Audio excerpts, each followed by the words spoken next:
they get the packet that I sent in? How are you? Good, how are you? Did you get out of the neighborhood okay? Big pardon? Did you get out of the neighborhood okay? Yeah, took a bit, but I got out. Yeah. You can sit wherever you want.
much like Zelensky. You're pretty much a puppet. Just look good. Where's my 100 million? 100 billion. Yeah.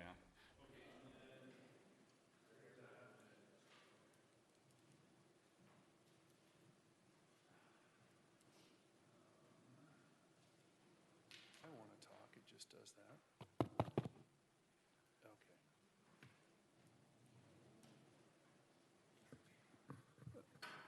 Okay. Ladies and gentlemen, I'm Chairman Park of the Planning Commission. We're going to afford folks a little bit extra time to arrive given the circumstances out there. So appreciate your patience, appreciate y'all being here.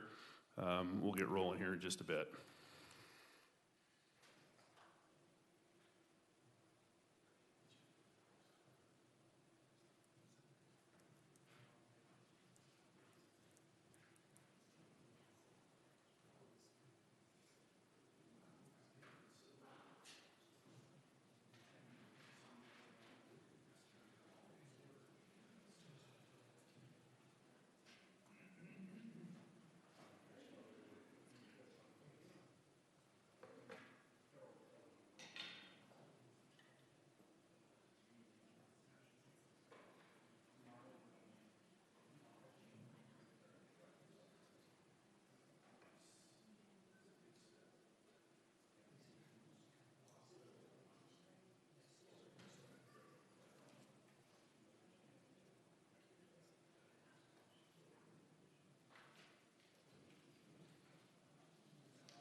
All right, well, we've been given the go-ahead.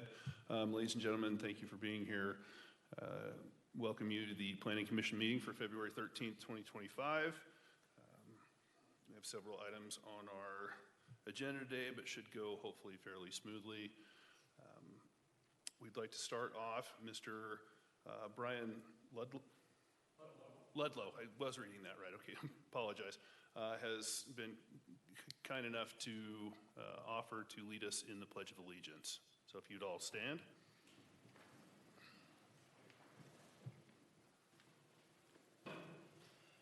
I pledge allegiance to the flag of the United States of America and to the republic for which it stands, one nation, under God, indivisible, with liberty and justice for all.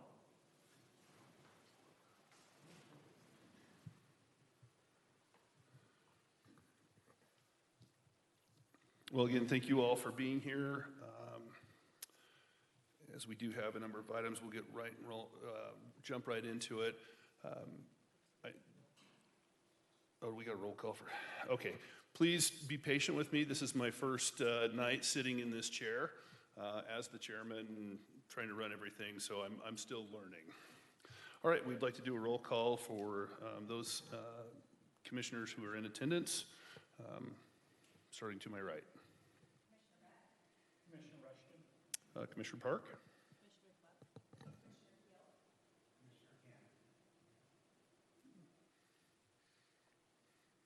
Did we get that even though I didn't push the microphone buttons?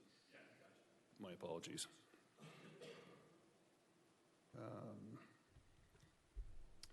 Okay, so remind that this is a public meeting. If you are here to comment on one of the items on the agenda, you will absolutely be given the opportunity to do so. When you come up, please state your name for the record so that can be recorded. And we do ask you to keep your comments to a 2-minute time frame. We'll have a timer up there for you. And if something has previously been said, we get it. You don't need to come up and hit us multiple times. We certainly understand what you're here for. So anyway, we'll jump right into it. Our first item on the agenda is the Ford parallel fence, PLZ 25201, a conditional use permit application for a parallel fence at 13523 South Redwood Road. The applicant is Robert Ford, and we will turn time over to staff for a report. Okay, this application is, excuse me, for a conditional use permit for Mr. Ford. He would like to do parallel fencing along an already existing fence line on his property. This is an aerial view of his lot. The address is 13523 South Redwood. It's in the southeast quadrant of the city near Riverwood Estates. The property is approximately 2.8 acres and zoned RR22, and the neighboring properties all have the same zoning. The applicant is asking for parallel fence, which in our city code is referred to as a fence within a fence. So the problem that, well, here's his application. The problem that he's having, here's his ownership. The problem that he's having here, as you can see from his site plan, is that there is an elevation difference. This is Mr. Ford's property. This is the north boundary line, and he's got a neighbor here and a neighbor here, and his property sits lower in elevation than the properties on the other side. And so the 6-foot fence does not afford him the amount of privacy he would like, so he has applied to do a taller fence along part of this north property line for approximately 132 feet. Riverton's ordinance does allow for this fence with some conditions. And here he has a couple drawings explaining the situation and how he will meet the ordinance. So this shows the fence differential between his this is the existing fence, and this is what he proposes, an engineered concrete fence that would be higher. And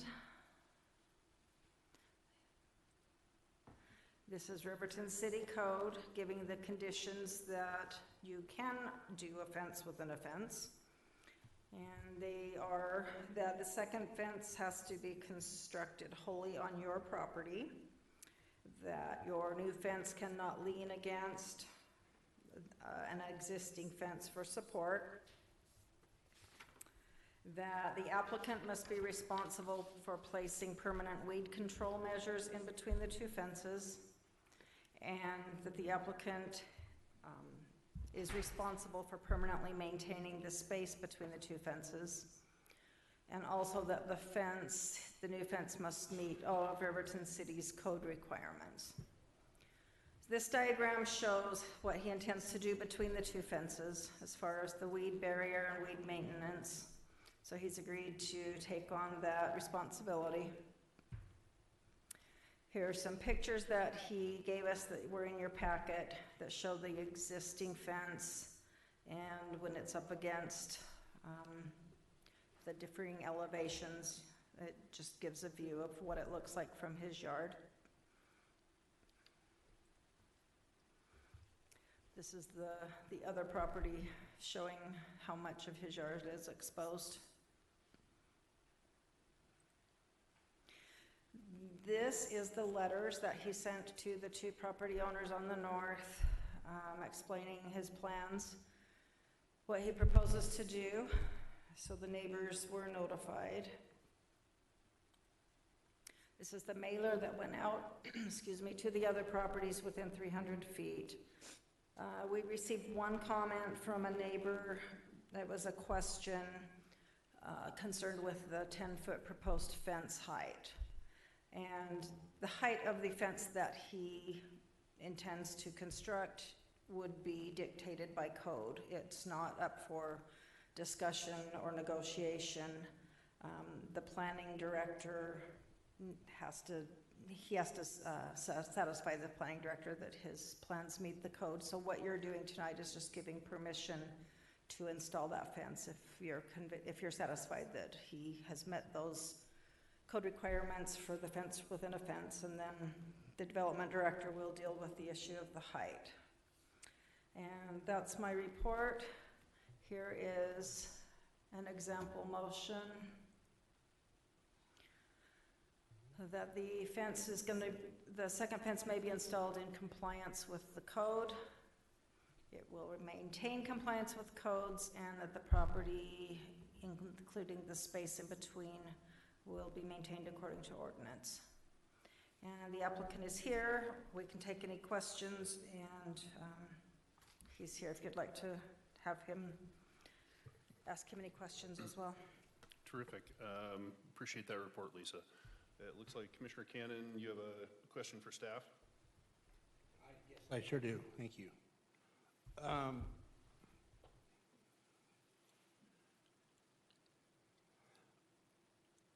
I'm kind of dealing with this on another matter, but if the applicant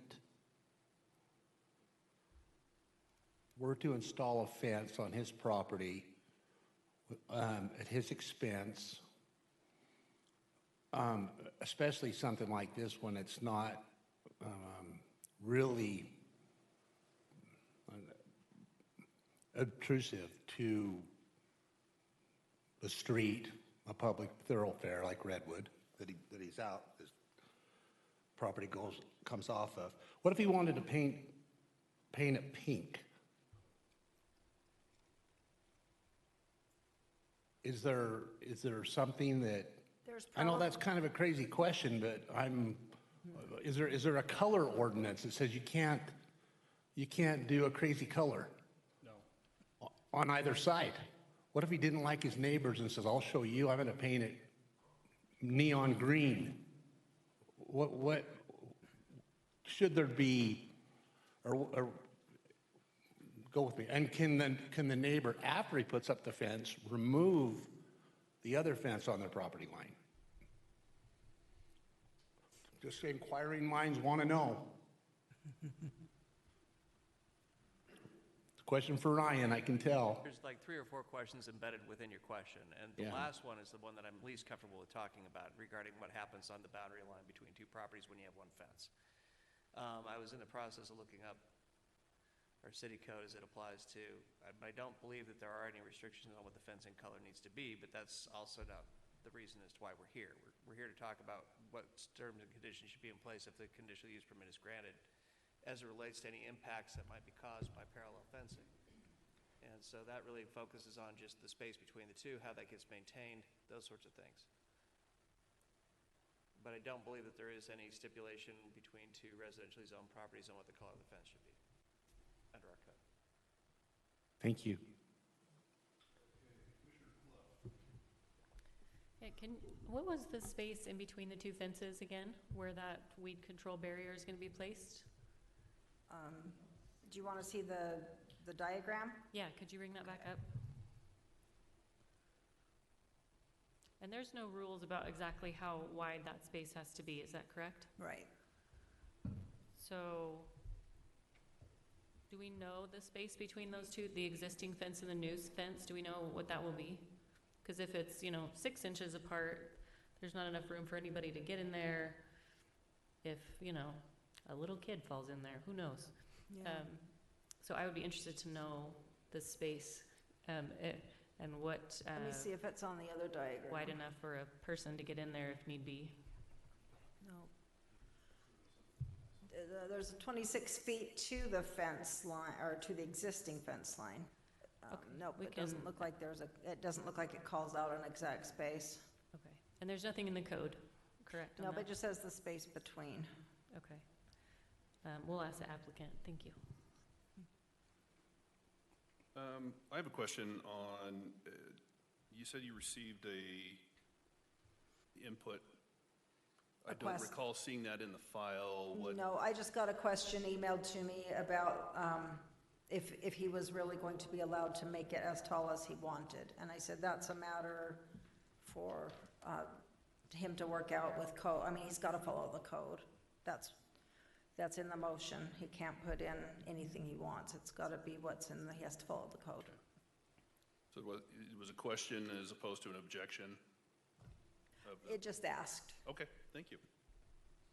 All right, any other questions for staff? All right, if the applicant is here, I'd like to come up, please state your name and tell us what you would like us to know about your project. Okay. Well, first of all, I'd like to thank Lisa for doing all the hard work, laying it out for me. The number one thing is I want a pink fence. Just kidding. No, it's going to be a nice earth-colored fence that looks nice. And the distance between there, with the concrete fence, the posts, you know, were a little wider. They're about 20 inches thick. And then there's the wall is actually about 4.5 inches thick. It's all engineered. And so it's going to be close enough so that it doesn't interfere with the existing fence. So we'll probably have about between a 4-inch at the post and maybe an 8-inch at the wall variation as it goes down. So it'll be fairly short and with some good weed barrier, that black heavy-duty weed barrier with the crushed rock. That'll keep the weeds down and we'll be in good shape. As far as concern, the fence that's there, the existing fence is a kind of a plastic fence. So it's not a substantial fence if somebody needs to be rescued. I can't imagine why they would be in there, but it's a pretty safe setup, I believe. So anyway, I made every attempt to have the neighbors to take it and put on the property line. I invited them to do that. I'm paying for the fence. I've offered to pay to remove the existing fence to put the new one on. I offered to paint on both sides because if it was up on the property line where we could access both sides, I was going to paint both sides and then give them the option for whatever highlighting they wanted. If they wanted pink, it was outside of my control, but at least I did everything I could to have a welcoming situation for them to participate because it would be optimum on the property line, but regardless, it'll be nice the way we set it up. So. Any other questions? Okay, thank you. Looks like you're going to gain about 2 feet worth of privacy height over what is currently existing. Well, the current fence is about a little under 6 feet high, and then their property. I haven't been on the north side of the fence where the neighbor is, like, you know, in their backyard, but I've taken those pictures and it looks to be about 2 feet higher. They have a rock retaining wall so their property, the ground is not resting against the plastic fence. It's just put next to it. And so, yeah, it'll be roughly, well, it's 10 feet on my side, so it'll be about 8 feet on their side with the 2-foot differential. So it'll be about 8 foot high on their side. And I have no idea exactly what their fence is on their side, maybe 4 feet something, so. All righty. Do we have any other questions for the applicant? Thank you, sir. Okay, thank you. All right, as this is a public hearing, now is the time for that opportunity. If you are here to comment on this project that is before the commission, we invite you to do so. Please come to the mic, state your name, and we'd love to hear what you have to say. Okay, looks like we don't have any public comment on this issue. We'd go ahead and close the public meeting and turn it back over to the commission for any other questions from staff or discussion within the council or the commission or a motion.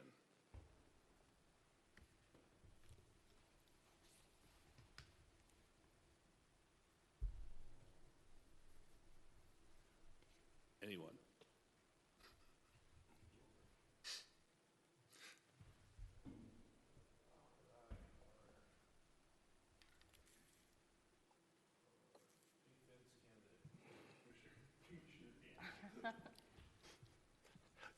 I'm glad I made a few people in the room chuckle. I move the Planning Commission approve PLZ-25-2001 conditional use permit for Ford parallel fencing with following conditions 1 through 3.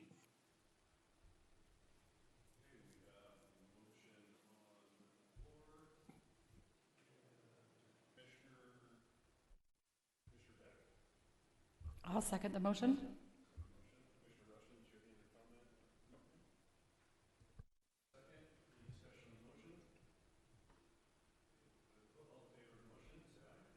Aye.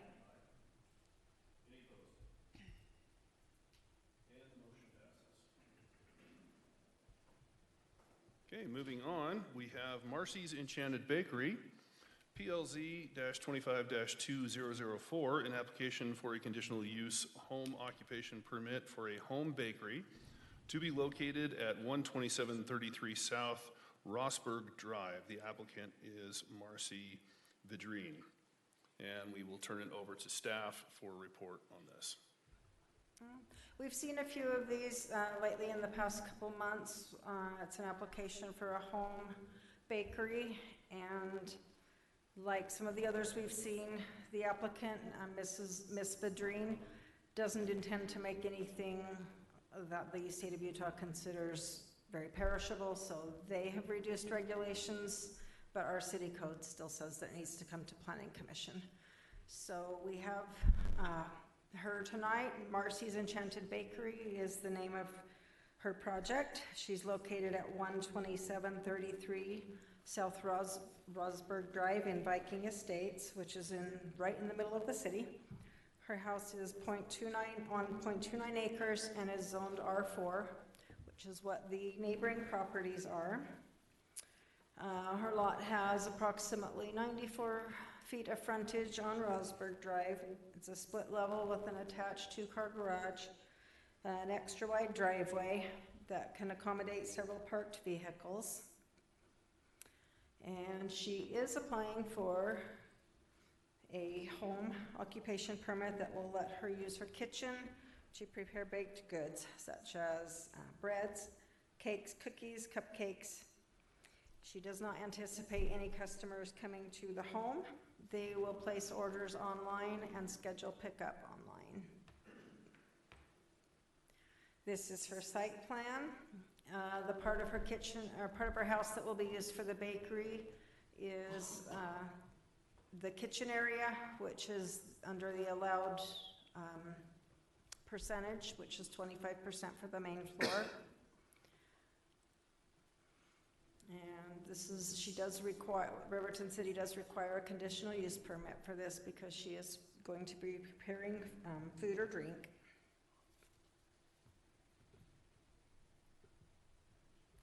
This just tells that about the percentage of the square footage that she's allowed is 25% of the main floor, and it will require a conditional use permit. This is the mailer that went out. We did not receive any comments, phone calls, emails, anything from the neighbors about her application. And she will still need to contact the Department of Health. I think the health department does one initial inspection, and then the city does one inspection through the building department. And that is our presentation from Marcy's Bakery. Here's a sample motion, just giving the hours and the amount of her home that's available to be used. And Ms. Vidrine is here tonight and happy to introduce herself to you if you have any other questions. All right, thank you, appreciate that. Do we have any questions for staff? Seeing none, I would invite the applicant to come to the microphone. Please state your name and tell us what you'd like us to know about your business. Yes, I'm sorry, I'm a bit nervous. I get nervous when I'm in a spotlight of sorts, so apologies up front. But yes, my name is Marcy Vidrine, and My intention with this, so I do work full-time. This is not going to be something that I do on a regular basis, but I had some time where I was in between jobs and baking became therapeutic for me. I didn't realize how amazing it was to do. And I realized in the process that my family loved, not all, but a lot of the stuff that I made. And they would give it to, friends and share. And in the process, I realized that, maybe I could sell some of these and help just make some extra money. So my intention with this is not anything big full-time, just more of a side hobby. But I want to do it properly and I want to do it right is my main thing.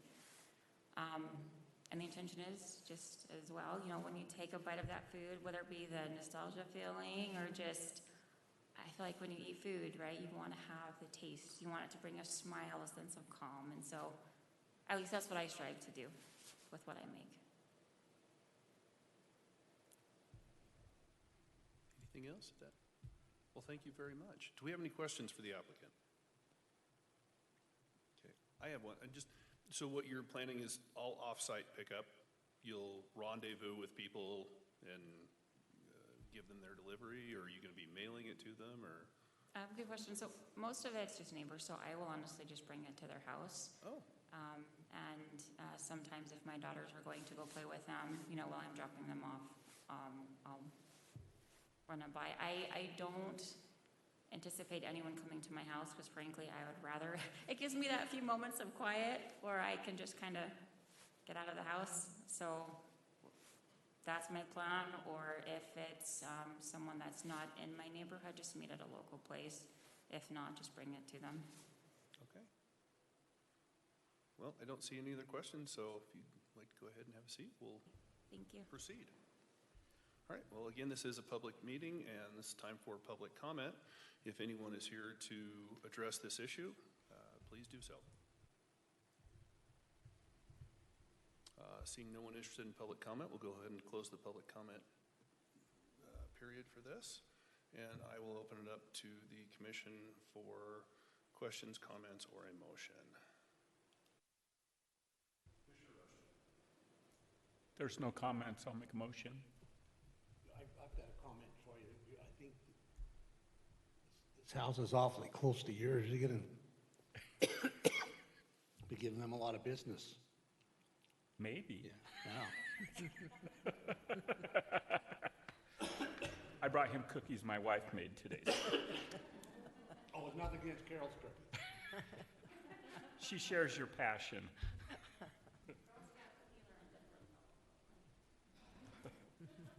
Okay. It's Commissioner Rushton. I move the Planning Commission approve PLZ 25-2004, Marcy's Enchanted Bakery at 12733 South, Roseburg Drive with the following conditions, 1 through 6 as noted. Okay, we have a motion. Commissioner Clough. As Commissioner Clough, I will second the motion.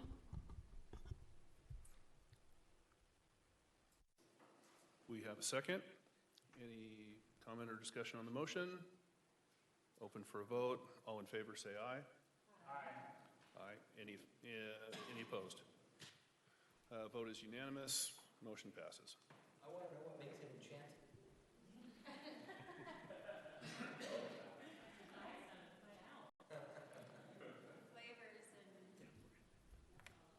I think we'll all be looking for a website or something along those lines to find you and put some orders in.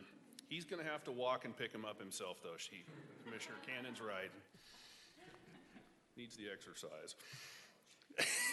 Well, after you eat all those good cookies. Okay.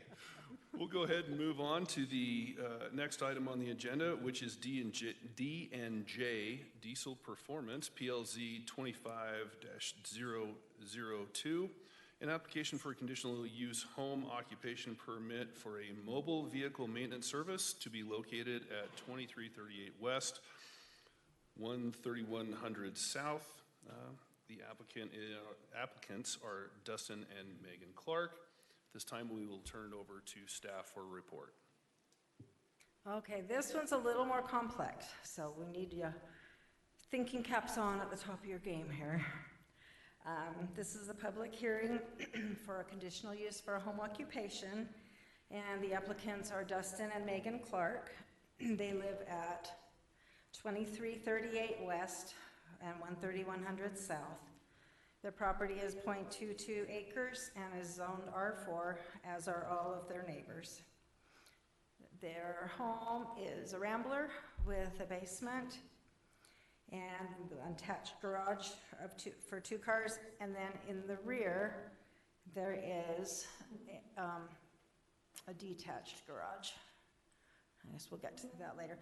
The trucks that you see, I just wanted to make a note that the trucks you see in this photo parked outside are their families' cars. They have several children that are driving age, and so they have several vehicles of their own at their house. And they said they have 4 vehicles. 1 is usually parked on the street, and then they have a driveway parking for 3. And let's see. The Clarks came into our office and gave us an application for a home occupation, and I was quite impressed. They had drawn up, besides the application material, they had drawn up a letter that explained where they were coming from, why they wanted to do this, and what all of their business processes would be. And we don't always get this level of detail, so I put it in the packet and wanted to bring it here tonight. They are here tonight, and they wanted to give you more of, they wanted to kind of let you know their story, and so they'll be going over this material with you, but it was in your packet as well. This was the application they gave us, and their wish is to provide mobile vehicle maintenance services for light-duty trucks. They are requesting to use their detached garage for storage, business storage, and for the base for their mobile business. They will have 1 full-time non-resident employee. Here's their site plan. So as you can see, there's a gate over here on the front left. Behind that gate is a long driveway that leads to the detached garage at the back. Their employee will always park behind the gate and won't be visible from the street. And they are not going to be using house space for the business. It'll be run from that detached garage, which is one of the reasons that we're here in front of Planning Commission.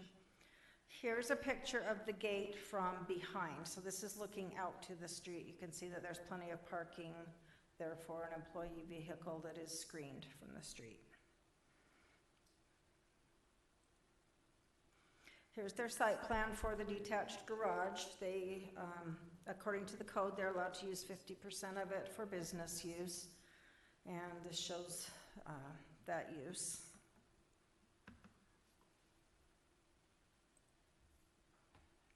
Here's the code on why a conditional use permit is required if you're going to use a detached or an accessory structure. Then it requires a conditional use permit, and you're allowed to use 50% of it, and the Planning Commission acts as land use authority.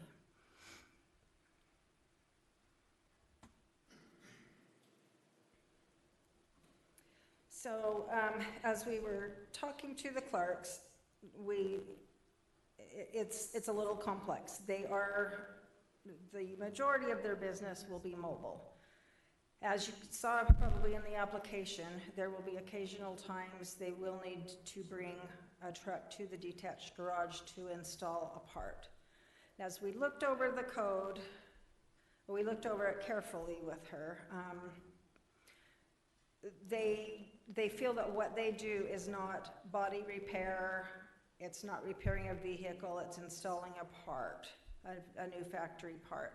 Most of what they do can be done off-site, and so that's the mobile part. Occasionally, there might be something that needs to come to their detached garage, and that's kind of where you guys come in, is to do this interpretation of the code for us.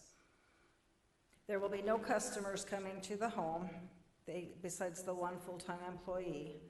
They do anticipate receiving 5 deliveries, part deliveries per week, and a weekly visit by a uniform service. So as we were discussing that with them, there have been mobile vehicle operations that you guys have seen and approved in the past that were completely mobile. We found one back in 2020, and Troy and Gary were still on the commission because I watched the meeting.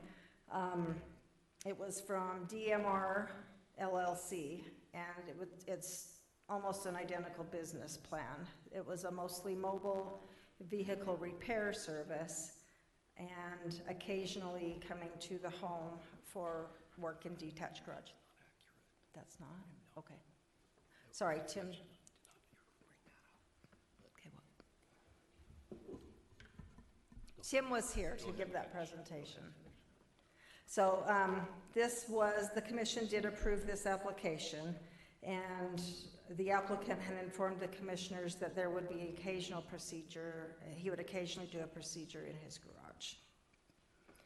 And I think I've said something that's not all the way correct, so I'm going to let Tim. Okay. And so this is if some of you can remember, it was right at the beginning of COVID. The audio was not available in the minutes. It was just the video, and it was really hard to know what had happened, except that there are a couple of you here that might remember that. Here is an example motion. The approval would be for a mobile business. If you feel comfortable after listening to the applicant describe what they do, there's a sentence here that says, on infrequent occasions, a vehicle may come to the home for part installation. Any work must be screened behind the gate and limited to a single vehicle, and there will be no vehicle storage at the house. You are the land use authority. You are in charge of putting conditions. So I'm interested in letting you guys deliberate and hear from the applicant, and go right ahead. Okay, thank you, Lisa, appreciate that. Commissioner Clough. Yes, I'm not sure if this is an odd question, but if this business was trying to find a commercial space, is there a certain zone you feel like they would be restricted to? It would be in the CR zone, which allows vehicle services. Okay, and that would be the only commercial zone even that would allow it? Or the PCC, the planned commercial. Got it. Okay, thank you. Any other questions for staff? Lisa, I have a question. This has kind of been painted with the previous, the DMR application that was approved in 2020, as though the applicant said at the time, oh, there's only going to be a couple, bring them and I'll do the work here at the house. However, if I understand correctly, the restrictions placed on that applicant that night and approved by the commission were that no work could be done at the house. That was in the approval. It said no work could be done and no vehicle storage. It said those two things. But there was also an indication that the applicant had made a comment after the approval or at some point that he would occasionally need to bring. Tim can clarify this. He was there and I was not able to get audio, and the written minutes were no help. So. But that would have been in direct violation of what was approved. Yes, the context of that was during his testimony, near the end of his report, he said, yeah, well, we might need to bring a few over occasionally, something to that effect. And I caught it, and maybe the rest of the commission or the commissioners that night didn't, but the motion didn't include anything because, as you pointed out, the code says auto repairs, auto service is prohibited in the zone. So I was surprised that night that the commission approved, but they approved with a motion that didn't include anything coming to the house as far as Okay. repairs. So the approval for the motion that night adhered to the code. Yes. Thank you.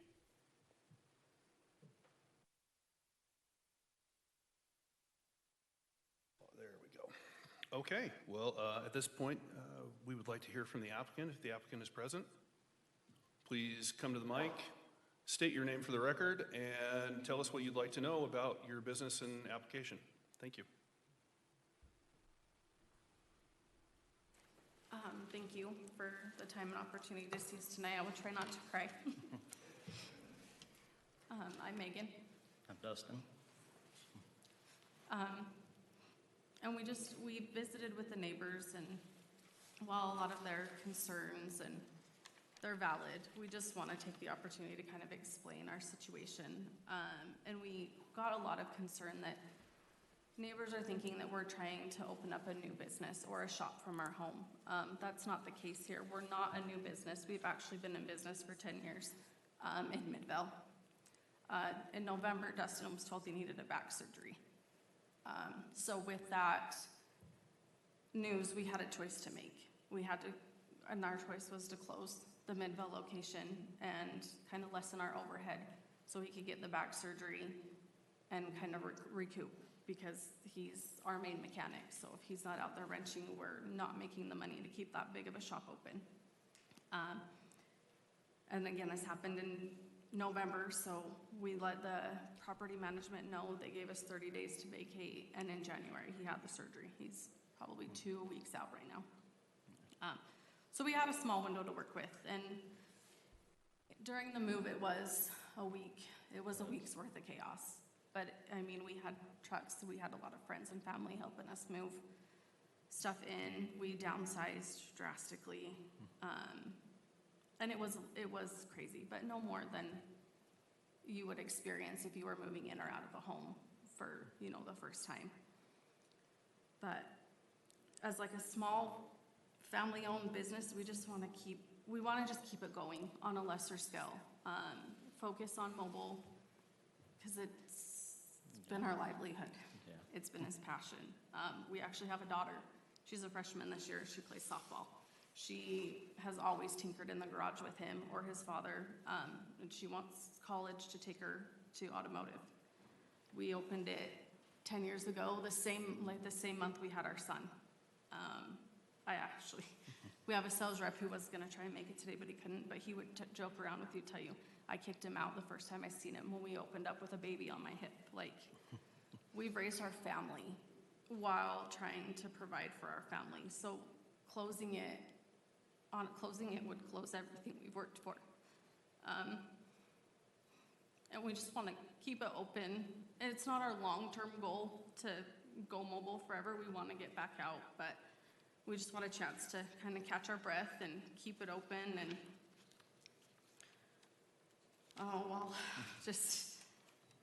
we want to prove to the neighbors that, like, we love it. We love the dynamic of the neighborhood. We've been there 12, 15 years, and we want to show them that we're not there to make a negative impact. We just want to kind of take a breath and Get everything under control. get everything under control for a little bit.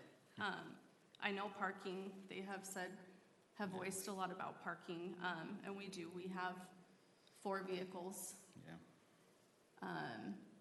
But we don't have any sitting. Each vehicle is driven by somebody, so Used every day. it's moved. They're all in working conditions. That's been an issue that's been voiced when we visited with the neighbors.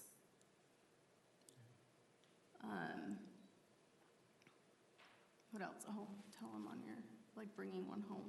Oh, so on like occasionally bringing something to the house would be like right now I have one that's sitting at the customer's house that's an electrical issue.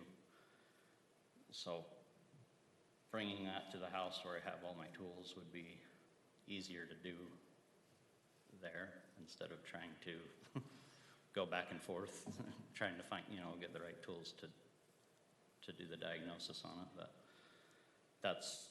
would be like the stuff that would come to the house is stuff like that where I would need more tooling, basically, but that's not very often. I mean, that's a rare occasion. But we just wanted to be honest that that was something we were Yeah. hoping for, but it's not something that has to be necessary. Our main goal is just to keep, Like the mobile part of it. yeah, the name going, keep it going for a little while. So, Okay, well, I appreciate it. I think we might have a question or two for you if you'd like to stay Sure, right there yeah. for a second. Commissioner Clough. Yes, how many employees do you currently have? currently, it's just me, Okay, him, and then we have one. He was our service writer, okay. but he's now trying to Do the run mechanical things stuff. while he can't. Yeah. Okay, and will he be working at your home or at his own home, or how will that work? No, he's mobile. He will be mobile. He would come for a short time in the mornings, Okay, sometimes to plan, Just to The plan day. the day and gather what he would need for the day, okay. or And then, come back and grab something and head back out again. okay, and then you two go to different sites? You're not together, both going to the same vehicle, but both working on well, different right projects? now we are, just Okay. because I'm mainly going to help him, just talking through stuff where Okay. he doesn't have the experience. But once I get back to working, yeah, it would be, like, he would be going to somewhere else, to another job, and I would be going to another job, so. Okay, and then I'm gonna ask your best estimate on a couple of things. What would be your best estimate on how often you would be bringing a vehicle to the home to work on? Like I said, it wouldn't be very often, maybe one every couple weeks or 3 weeks Okay. at the most. I mean, it wouldn't be very often. And then what would be your hope for how long you stay in this setup versus relocating to a location like you had before?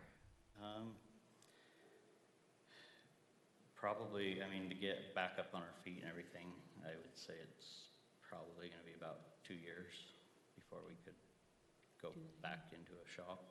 Okay. Have you explored at all, like renting a bay at another shop or things like that, that might be sort of a middle ground between this and your previous setup? I haven't looked into doing anything like that, no. Okay. Okay, thanks.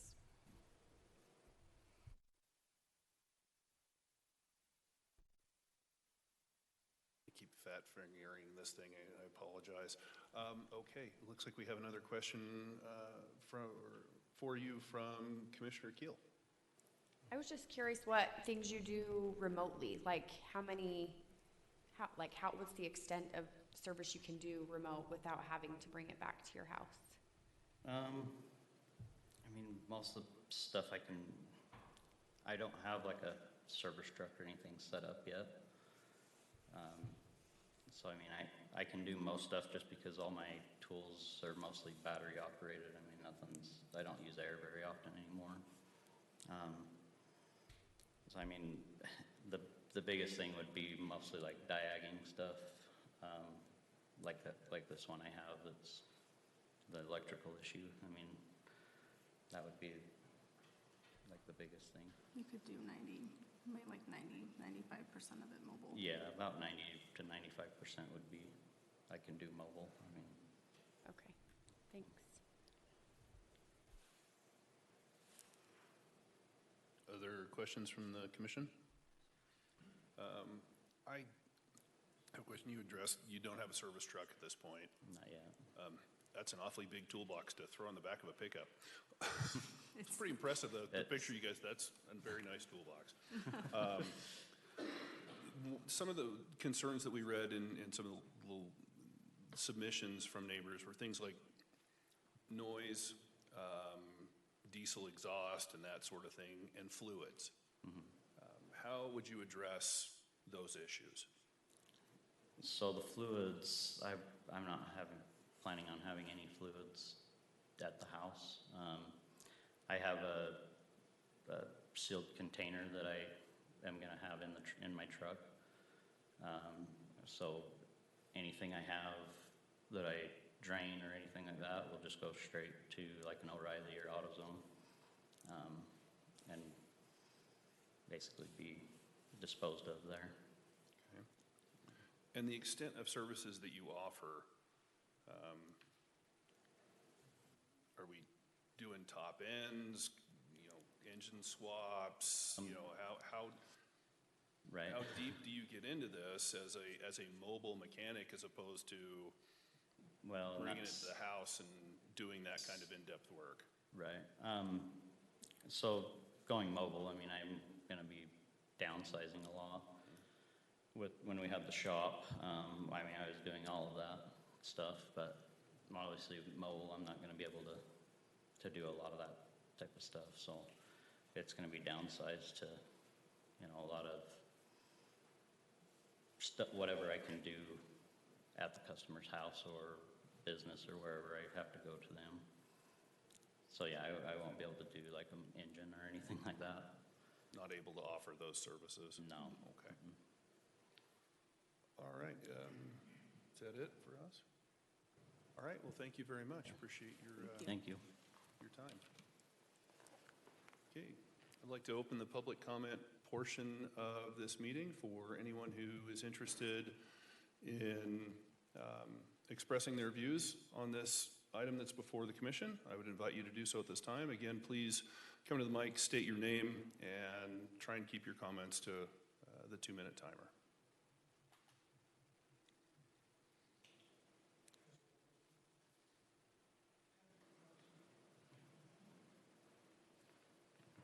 Hi, my name is Brian Ludlow. I'm a neighbor to the Clarks, live basically straight across the street. There were a couple of questions that I had. Now, I'm sorry I didn't quite hear you. I'm getting older, a little hard of hearing, and if I can't see people's mouths move, then I'm not picking up what they're saying. You said that you guys are going to dispose of the fluids how? So they'll all be in, everything's going to be in the trucks. And as soon as we have any fluids, they just pretty much go right to an O'Reilly or AutoZone or Okay.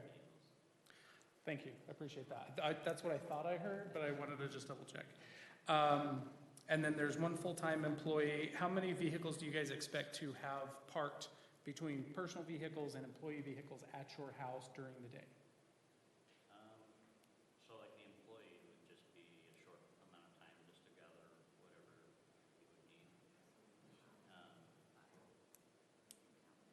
Yeah, so like our personal stuff and then with him, 5.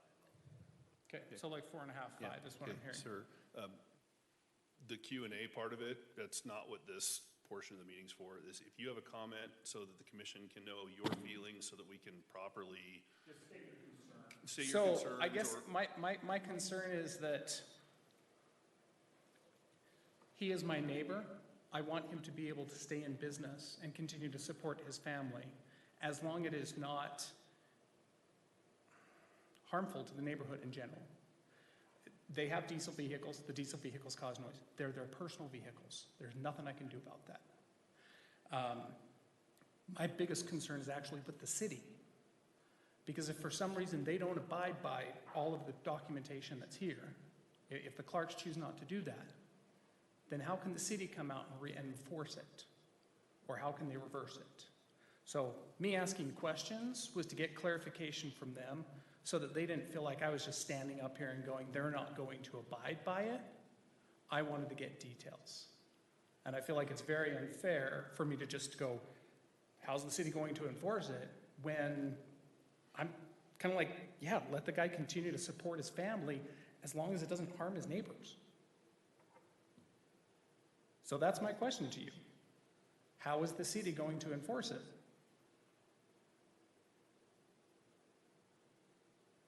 We will ask that question of staff when it comes time to do that. Okay.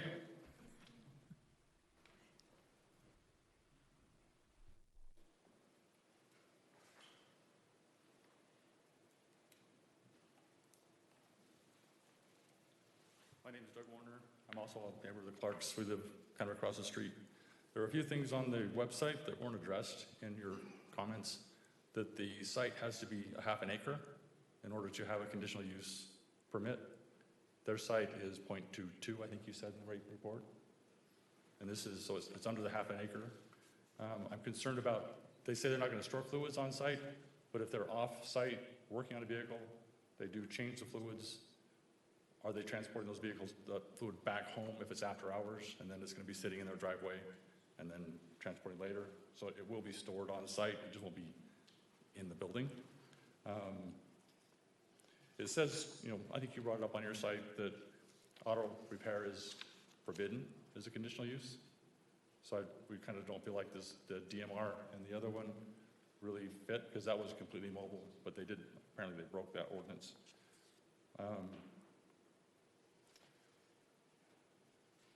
We are concerned about the diesel fumes, the exhaust, the revving of the engine when they're working on it, because you're gonna test that engine, you're gonna rev it, so there's gonna be more noise. The impact tools that they would use to repair on the occasion that they do it, that's more noise in the neighborhood. We're concerned about the traffic, the added traffic to the neighborhood. There's kids that play in the neighborhood. Kind of concerned about the added traffic for that. I think that's all I have. Thank you. Thank you, appreciate that. Is there anyone else who would like to comment on this matter? Okay, seeing no further public comment, we'll close the public comment portion of the meeting.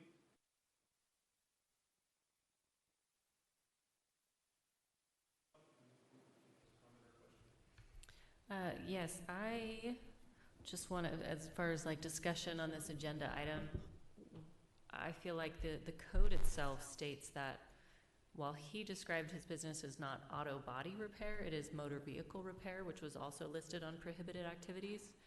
And I think we've been able to approve other mobile repair because they weren't doing any motor vehicle repair on site. I am not inclined to allow any motor vehicle repair on site as part of the business with this approval. I think that is better suited. It's hard enough to find a commercial space to do that kind of activity. I think that's part of why it was disallowed in a residential area. So that would be my thought, to approve this, but without the option to bring things to the home. I think there needs to be other arrangements made for that. You look like you want to say something. There's just one thing I want to invite the Planning Commission to focus on, is that is the question of what constitutes repair. I got to be honest, when I read the staff report, as it represented the applicant's position that they were not repairing things, they were just fixing specific new items onto vehicles, and I'm not exactly sure that we've heard a whole lot of testimony on that topic specifically. Maybe I'm a little bit too hokey about this, but I don't understand how you fix a new part onto a car without removing the old one, which spells repair to me. But that hasn't been really addressed at length by the Planning Commission, but I do think that that's pivotal to decide whether or not they even qualify in the first place to make this sort of an application for what's going on in the property. Yes, it's true that they certainly have the right to apply for a conditional use permit for the off-premise repair type, mobile repair type model. And that's, as long as we focus on that, that's fine. But if we're being invited to do repairs on site, I think that we're instantly stepping outside the bounds of the ordinance. And exactly what they're doing to the vehicle, well, I think the burden of persuasion is on the applicant to show how what they're doing to the vehicle, if it's on their site, doesn't constitute a repair. I don't think so. I mean, yeah, I guess I would say that. I mean, they describe, even in the application, their business is described as mobile vehicle maintenance service. And so I think even in their own description of the business, it falls under the umbrella of motor vehicle repair. So that would be my thought. I don't know if you guys want me to take a crack at the motion or if there's other discussion. And if I could just offer one more point. One of the comments from the public was that there's a size lot, the lot sizes in question here, but they are not, let me clarify that. An applicant can use a accessory structure up to 50% of an accessory structure for a home-based occupation. And then they can use more than that if the property is at least 1/2 acre in size. But it does not, the code does not say that you cannot have a home-based occupation if the property is less than 1/2 acre in size. It just means that if it is 1/2 acre in size, then there may be an opportunity for their home-based use to be more intensive, meaning you can use 100% of an accessory structure. That's the only difference. And I think the applicant here is staying within bounds of the accessory structure 50% limit. Obviously, we would have to enforce that, but I don't see there any basis to say that they're ineligible to apply. Thanks, Ryan. Okay, Commissioner Rushton. Can you go to an aerial of the wider that shows the neighborhood relation to where their detached garage is to the neighbors? Maybe the noticing picture. There we go. And can you zoom into it? I know I'm asking a lot.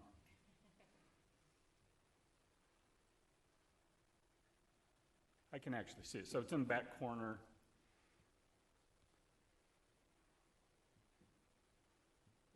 Okay.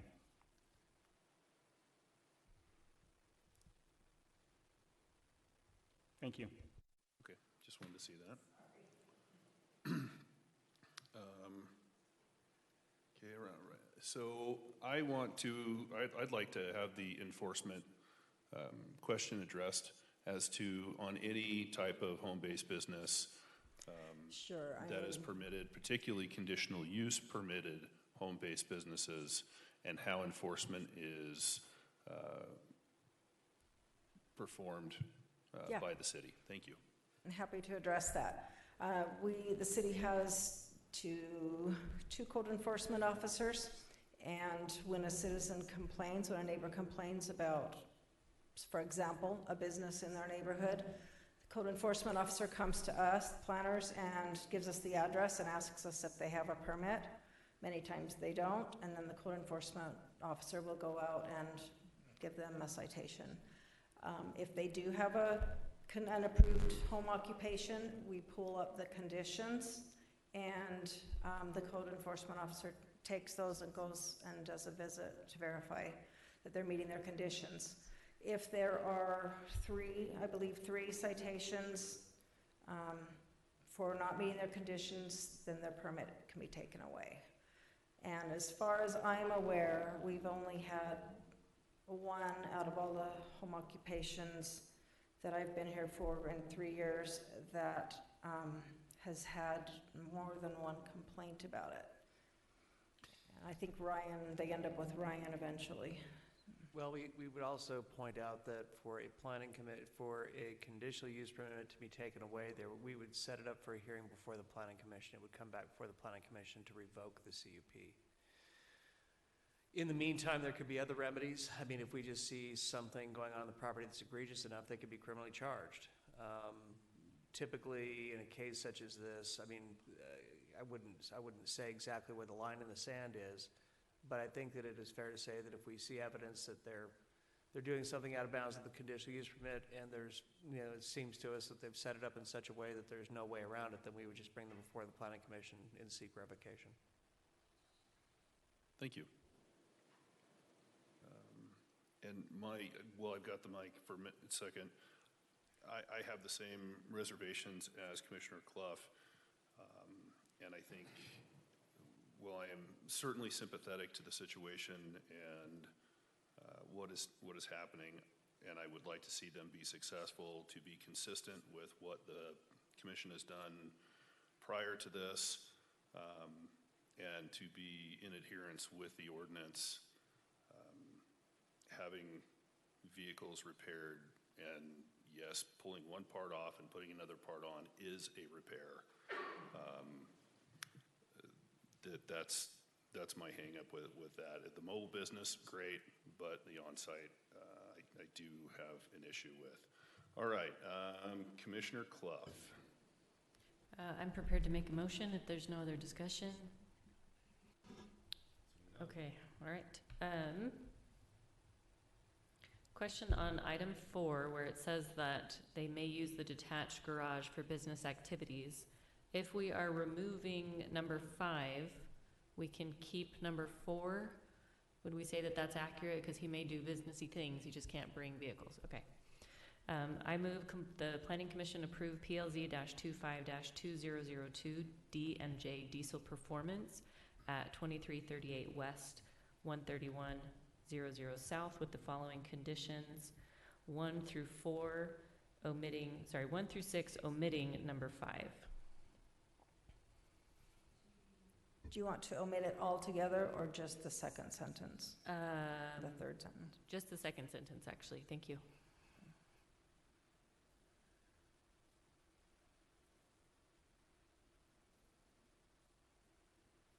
Does the third sentence need to be Second and third? stricken as well? Because work shouldn't be being done. Well, it sounds like he just comes to the home to get parts and things like that and to make a That plan could be for the day. considered work. So I think that can stay. Okay. Do we have a good motion, Lisa? Okay. We have a motion. Is there a second for the motion?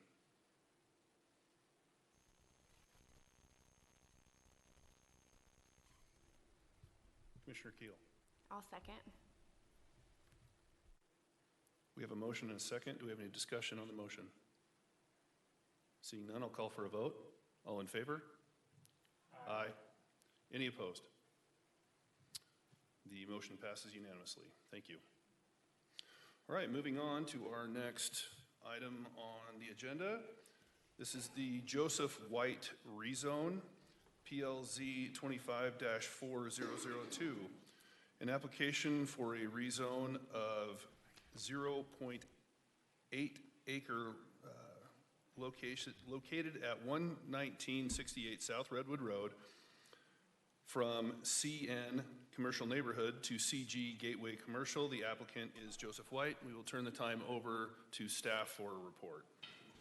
All right, thank you very much. This is a rezone, so this is, you're going to put on your legislative hat, and remember that you're going to make a recommendation on this. This was noticed to people within 1,000 feet. A couple of weeks ago, we had an applicant come in and talk about amending the table of commercial uses to allow reception centers in the CN zone. In the middle of that, in that discussion, the Planning Commission expressed an interest in perhaps seeing a rezone rather than the change to the table of uses, and ultimately voted to deny that change to the table of uses. City Council followed a very similar path and recommended denial on the zone text change, but also indicated they would be willing to see entertain a rezone. So here is the rezone application to take the property from CN to CG. The applicant is still Joseph White, and this time we're talking about a specific property, which is there located on Redwood Road. Here's the city. We're looking up here on Redwood Road near the north end.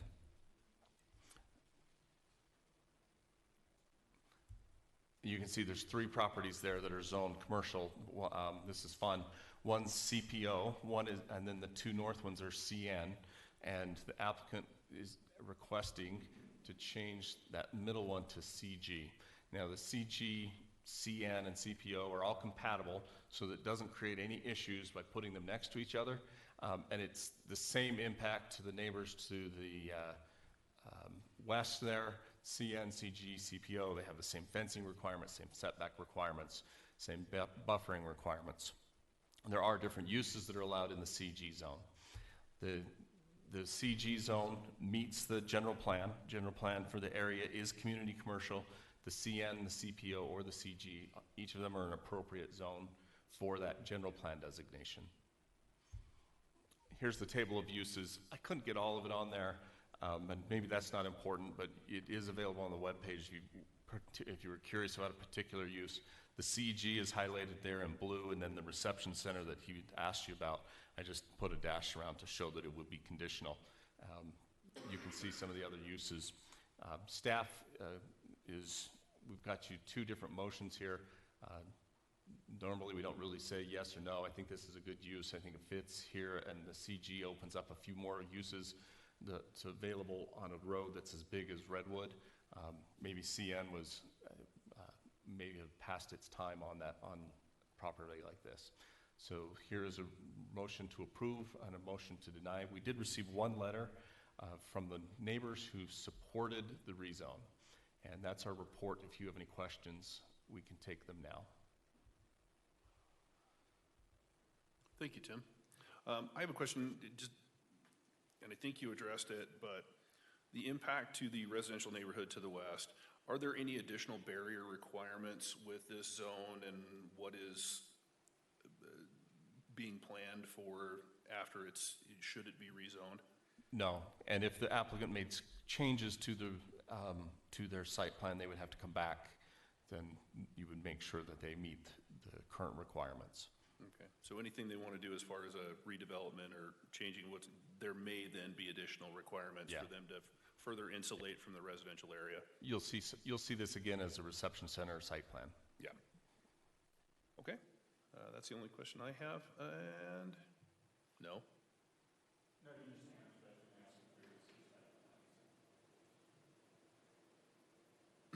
All right, well, seeing no other questions for staff from the commission, we would invite the applicant to come to the microphone and give us a little history or what your plans are and what your proposal is. And if you'll please state your name for the record. Joseph White. I'm Alice White. Tell us what you'd like us to know. Well, we just want to change the zone so we can have our reception center there, and that's permitted in Commercial Gateway. I'm not sure what else to say. We've been through this last time, right? I don't know, do we need to go through the whole thing again? I'm happy to do that, but. If you would like to, for the commissioners who were here with that, for that presentation, obviously it's going to be a rehash for those maybe who weren't less than familiar. What's that? Yeah, or we could just do that and see if any of the commissioners have any questions for you. Sure. I'll start off. You've been operating a dance studio out of the facility for a number of years. Yeah, that's me. I'm Alice, and I've been running Wasatch Arts Center for the past 14 years there in this space. It's not where the reception center would be, that my business is in the building right next to it. So the dance studio is going to stay, the dance studio will stay there, yeah. Use of space. Yeah, the reception center is where the old Pet Planet used to be, if you're familiar with that building. Yeah, that space is, for that, and I still run the dance studio there. Okay, thank you. Any other questions from the commission? I don't see any here, so thank you very much, appreciate it. Thanks.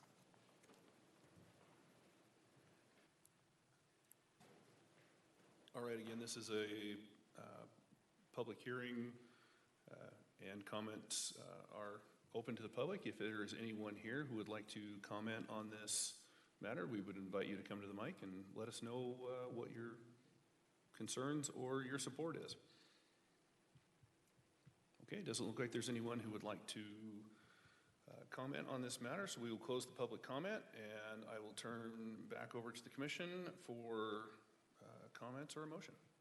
And Commissioner Beck, please.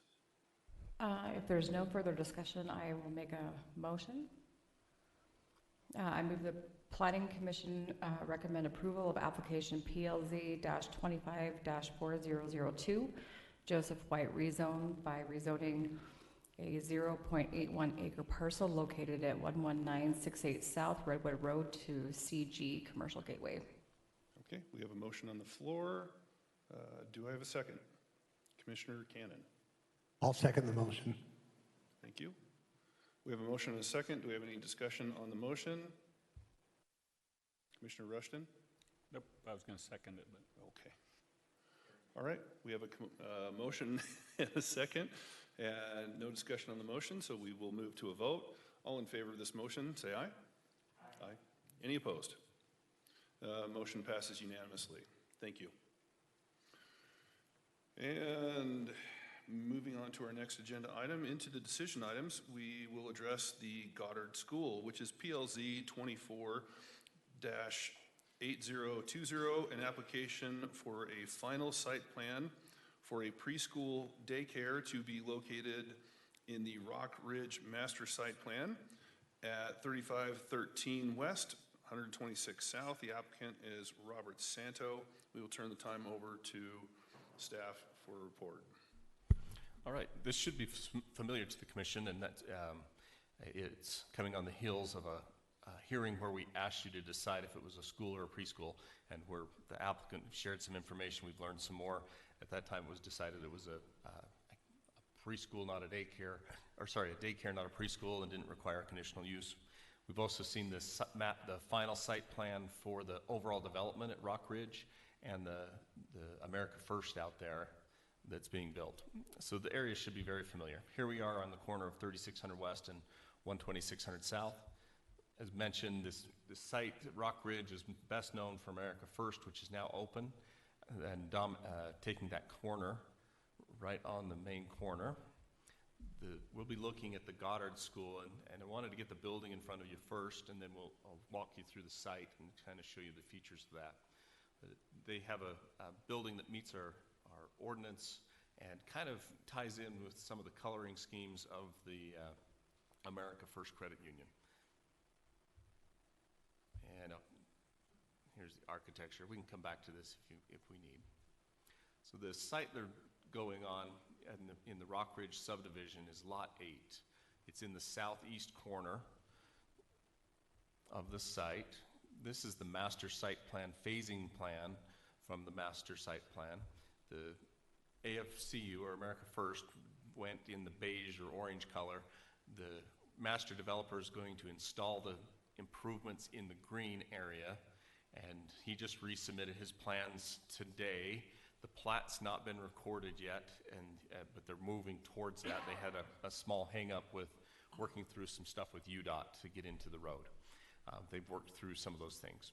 So the master developer is progressing, and then Lot 8 highlighted with the dashed line in the corner. The fence along the east and south line are in place already, and there's no fencing requirements on the north or the west. This is their site. Several things going on here. I'll try to break it down step by step. The fence along that east and south line is highlighted with that blue line. So that's an 8-foot masonry wall that's in place. To the south, immediately to the south, is the Homestead Phase 2 subdivision, the 55 and older, 5,000 square foot lot housing. And they're getting ready to pull building permits here soon. So those people should buy in knowing that there's commercial on the north side. The site has a 12,000 square foot school. It's a single floor, or single story, it's not multi-story. They have 42 parking stalls. They meet our parking requirements for their use. It's a really interesting site. Safety is a big consideration for them, and the architect and their designers have done a great job at this. I'm really impressed. Can't quite see them. I should have made them darker, but there's red lines along the west side of the school and along the north side of the school. There's fire exits and emergency exits for that school to get the kids outside, but those doors are not immediately accessible to the public that pull up to the curb. You have to go through a gate on the north side, so they have great security where everything coming to the site comes along that north side through either the two gates or through the school. And I'm guessing that an applicant can speak to this, but I'm guessing that there really is no access from the public to get through those gates, that they have to come through the front doors, and the gates are just emergency access. Also to the east and to the south, you can see they have play area. That is sod. I know we encourage water-wise landscaping, but this is a play area, and therefore it can be sod. The rest of their landscaping is water-wise and meets our city ordinance. They have two structures, or the play areas are separated into two main areas for different ages, and they have playground features, but they also have the shade and weather protection, which you can see on the left. I have another sheet that shows more details. They're slightly different structures. The highest one is 17 feet. The shorter one is only like 13 and a half feet. And they are permanent structures that would go on the outside. They still meet setbacks. I don't think they're really considered as part of the primary structure, but they do meet setbacks, even if we were concerned about that. The other features of the site, well, just the play area and the overall circulation of the site. One thing was a little bit of a concern. The master developer is only finishing this road and this connection. This main road is not being done with the backbone infrastructure. It will come with phase 3 and 4. So we had to look and see, will it function in lot 8 with just this road and this connection? And it does. And then as the sites around it come in, play, and come on board, their circulation and even shared parking will improve and make the site even better. But no concerns from staff.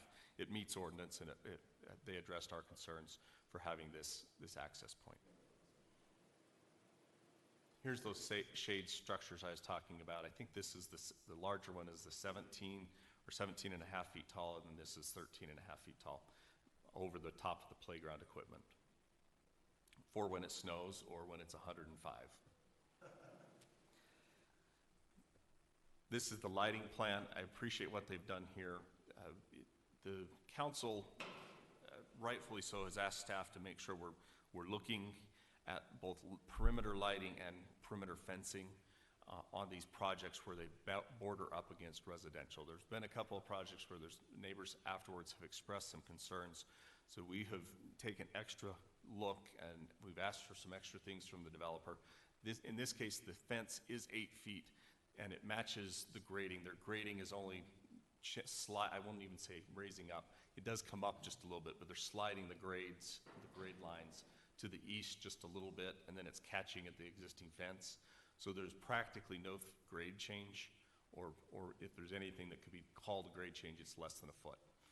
The lighting here, there are no lights on the perimeter or on poles around the perimeter where the residential is.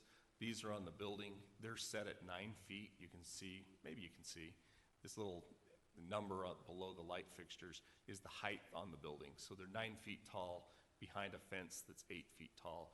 The fence and the height of that light will shield that light from the neighbor's property. They did drop this light pole here that's in the parking lot and shining down the road. They dropped that to make sure that the light would not be directly seen from the adjoining residents. I appreciate that their architect and electrical folks were willing to look at that and help that fit city ordinance.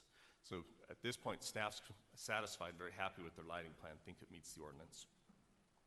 Going back to the building, it is a mixture of brick, stone, and then the panels are, what are they, FCP. It's a fiber concrete panel. So it's not stucco. It might look like stucco as you drive past, but the installation is actually in panels. And it's a kind of like hardy board, but big panels, and it has slightly different texture. It does meet our ordinance for a masonry product, and the overall architecture, I think, was very well done with breaking up vertically and horizontally on this building. That's our report. This was in a final site plan that's been recently seen. There was not a public notice or a public hearing requirement, but the applicant is here to talk about anything you have questions about and fill in any blanks that I might have created or left out in the report. And they are here. If you have any questions for staff, we can take them now. Okay, thanks, Tim. Appreciate that. Questions for staff? Looks like Commissioner Rushton. Tim, looking down the road, you know, at some point when Riverton ages out, is this parcel large enough that it would comply with our recent school zoning change we made? That could this be converted at some point to like a charter school? Oh, yes, it could. The parking might be a little bit different, but it wouldn't actually hit that ordinance because this is commercially zoned. Okay. So it would just need to meet the commercial zoning or there's the commercial standards that were in place. The big one, this is fun, Darren will appreciate this. We had to ask the question, is this a preschool or is this a daycare, one more time, this time to the fire folks, because the fire, if it's a school, the fire gets kicked out of our local jurisdiction and up to the state. And also if it's declared a school, the state legislature has said there needs to be some design requirements. That school that we did on the corner found that out, and staff learned a little bit. They have to have bulletproof windows and some other things. So we asked the state fire marshal to look at this. We asked the applicant to provide us some more information, and the state fire marshal said, no, this is considered a daycare, local jurisdiction, and so the state code for schools doesn't kick in. If they were to change it to a charter school, they would have to retrofit it. That's all. And then one more question, if we could go to the backbone diagram. Yeah. Okay, so that one on the right side, the farthest east, so that access will go directly onto 126?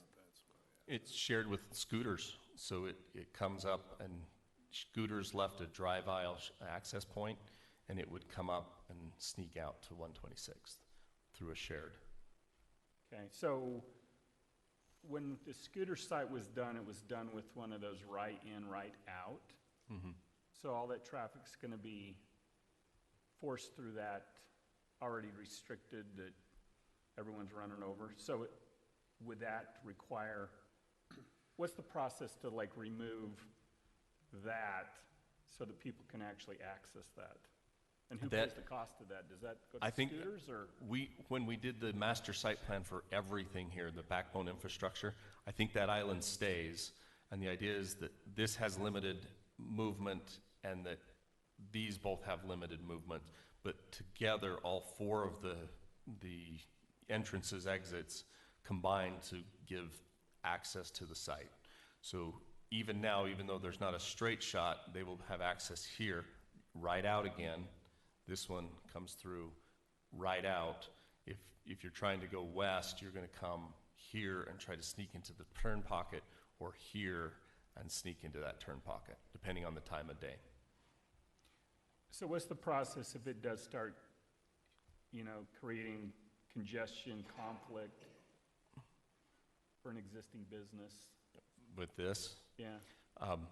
We might have an opportunity to look at that with the lot 2, 3, 4, 5, and possibly even 7 as it comes in. So there's really no determined point where the direct access would be added? I mean, direct access, like? The one that's between lot 3 and 4, so it'll happen someday. It will happen when, probably, it looks like it's split, so 3 or 4 is going to need it when they come in. So it will come with one of those sites. Okay. Tim, I have a question in relation to Commissioner Rushton's. How far back does the median go there? Can you, if you're westbound on 126th, and I should know this, I drive by it all the time, can you currently left turn into scooters? Is there a median back that far? I don't think there is, because I was with someone who made an illegal left in there and realized that it was not an island. Okay. So, and we've talked about the median being extended with some of these other properties, with the residents across the street and the concerns that have come up as this property developed. Will the median be extended further to the east? So that's what we looked at when we looked at the phase 1, which is the backbone infrastructure. It included the additional lane improvements on Redwood, or on 126th. So at this point, there's no plan to have a median back that far that would prevent people from making that illegal left turn? I don't remember where UDOT came down on that. I know that we approved the plan that UDOT, the Planning Commission approved the plan that UDOT approved, but I don't remember where that island is. Okay. I can pull it up. We have the plans that the commission saw and that they're in review to finish up a couple of city comments on. Okay. Yeah, I'm just curious, as I'm sure Commissioner Rushton is, about once we start to fill this school up and enrollment rises and traffic increases, if it will be sufficient to. Yeah, one thing I should point out is we talk about that phase 1, which is the backbone infrastructure, not being done currently. We recognize that, and the applicant has been told this, and I've talked with the developer who's doing phase 1, that we're here tonight to approve their site, but the Goddard School is going to get stuck. And it's going to be hard. The two of them are going to have to work some things out. And one of the conditions here says, this site relies on off-site improvements and shared improvements and backbone infrastructure as shown on the plans for the previously approved Rock Ridge Master Site Plan and Rock Ridge Phase 1 Final Site Plan. Occupancy of Goddard School may be limited, delayed, or withheld until the shared access roads and shared utilities shown on the Rock Ridge Phase 1 Final Site Plan. And I'll just note, the island in 126th is also included in the Rock Ridge Phase 1's Final Site Plan. Are installed, so that has to be installed and accepted by the city before Goddard can get occupancy. Furthermore, no building permit can be issued until the Rock Ridge Phase 1, the Rock Ridge subdivision plat is recorded. So they have a little bit of work to do with us after this, we're not jumping the gun, but hopefully the plat's recorded in about a month when they're ready to pull that building permit. Okay. Otherwise, they're going to wait. Appreciate that. Commissioner Cannon? Yeah, thank you. On this, and it's probably a Ryan question, so I'll direct it his way. There used to be, it just seems I think it's cool, but I'm just curious about a school being in a retail environment. Let's say, for an example, a Walgreens wants to go not across the street, but 50, 100 feet from here. There used to be a law in the Utah that for alcohol sales, for an example, that it had to be a certain distance from a school or from a church. Is that still in play, or does that even matter? There are proximity requirements. They call them proximity requirements to allow alcohol distribution licensure in relation to a community location. I believe schools are a community location, and it's certainly a restaurant liquor license would have a proximity requirement in that regard. I'm a little foggy on whether or not something like a gas station convenience store that also sells alcohol would be. I'm not sure about that one. But they are in place, but they're also regulated by the state. So those proximity issues have basically been taken out of local hands, in my view, but they're there. Thank you. Yeah, and I applaud Goddard for being as aggressive as they are moving into this type of it's certainly not going to hurt them, but it might prohibit other businesses from going in there. The proximity requirements, I really don't think that they would be so close to a school here. I don't think that there's one that's going to interfere with it. I really don't think they're that close. Yeah, it's also true that daycare licensure, if you have, there are proximity requirements for daycares as well. I'll just say that. And there's a bit of a timing issue sometimes. I mean, if a daycare wants to encroach on a local business where an established location is there, then that's a different matter than if one wants to come in and a daycare is already there. Thank you. Those are issues that do have to be looked at and worked through before they can land a tenant. Thank you. Okay, any other questions for staff? All right, and the other lesson, I'm really glad we have an allowance for the sod in the backyard, because if we made these poor people put turf in July and August would be awful for those little kids. Super hot, so glad we have that allowance. Commissioner Clough. Yeah, just one quick comment for Commissioner Cannon. I just did a quick Google search, and apparently daycare centers and nursery schools are not considered community locations. So the proximity restrictions wouldn't apply. The daycares are not they're not considered community locations in relation to like a restaurant liquor license, no. Right. Okay, yeah, okay. So they could, a restaurant could potentially move into that same development and possess a liquor license. We might have something in our own code, though. Okay. Look at that. Yeah. Pick up your grandkid from the daycare and get a margarita. Why not?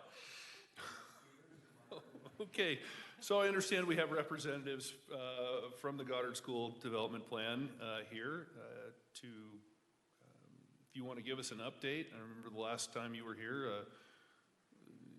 quite an impressive effort and the model and all that you have planned for this, and we're anxious to hear the update. If you'd please state your names. Sure.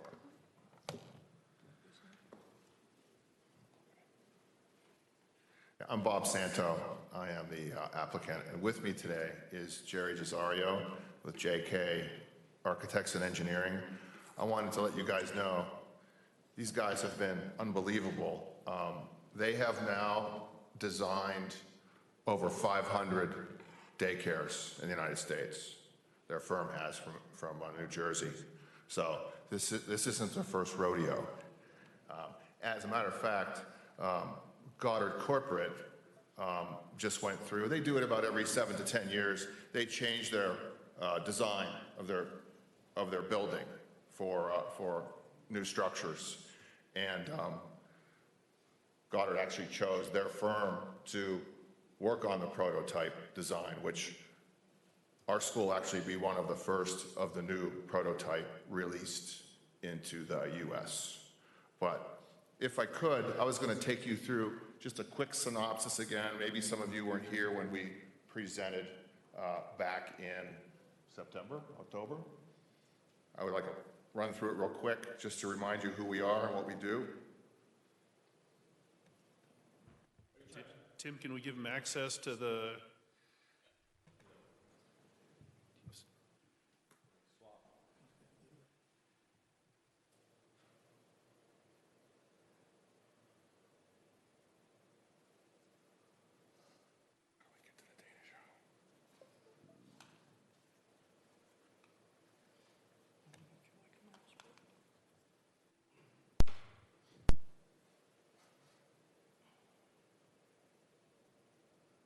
There we go.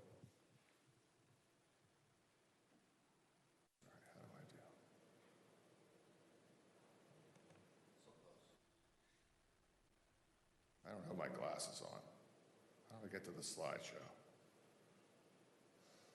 Jerry, can you help me? Or borrow mine? I can go in the back. I didn't bring them. How do I get to the slideshow? So I can get rid of this.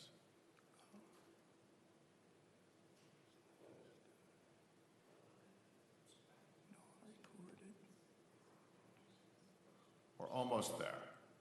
From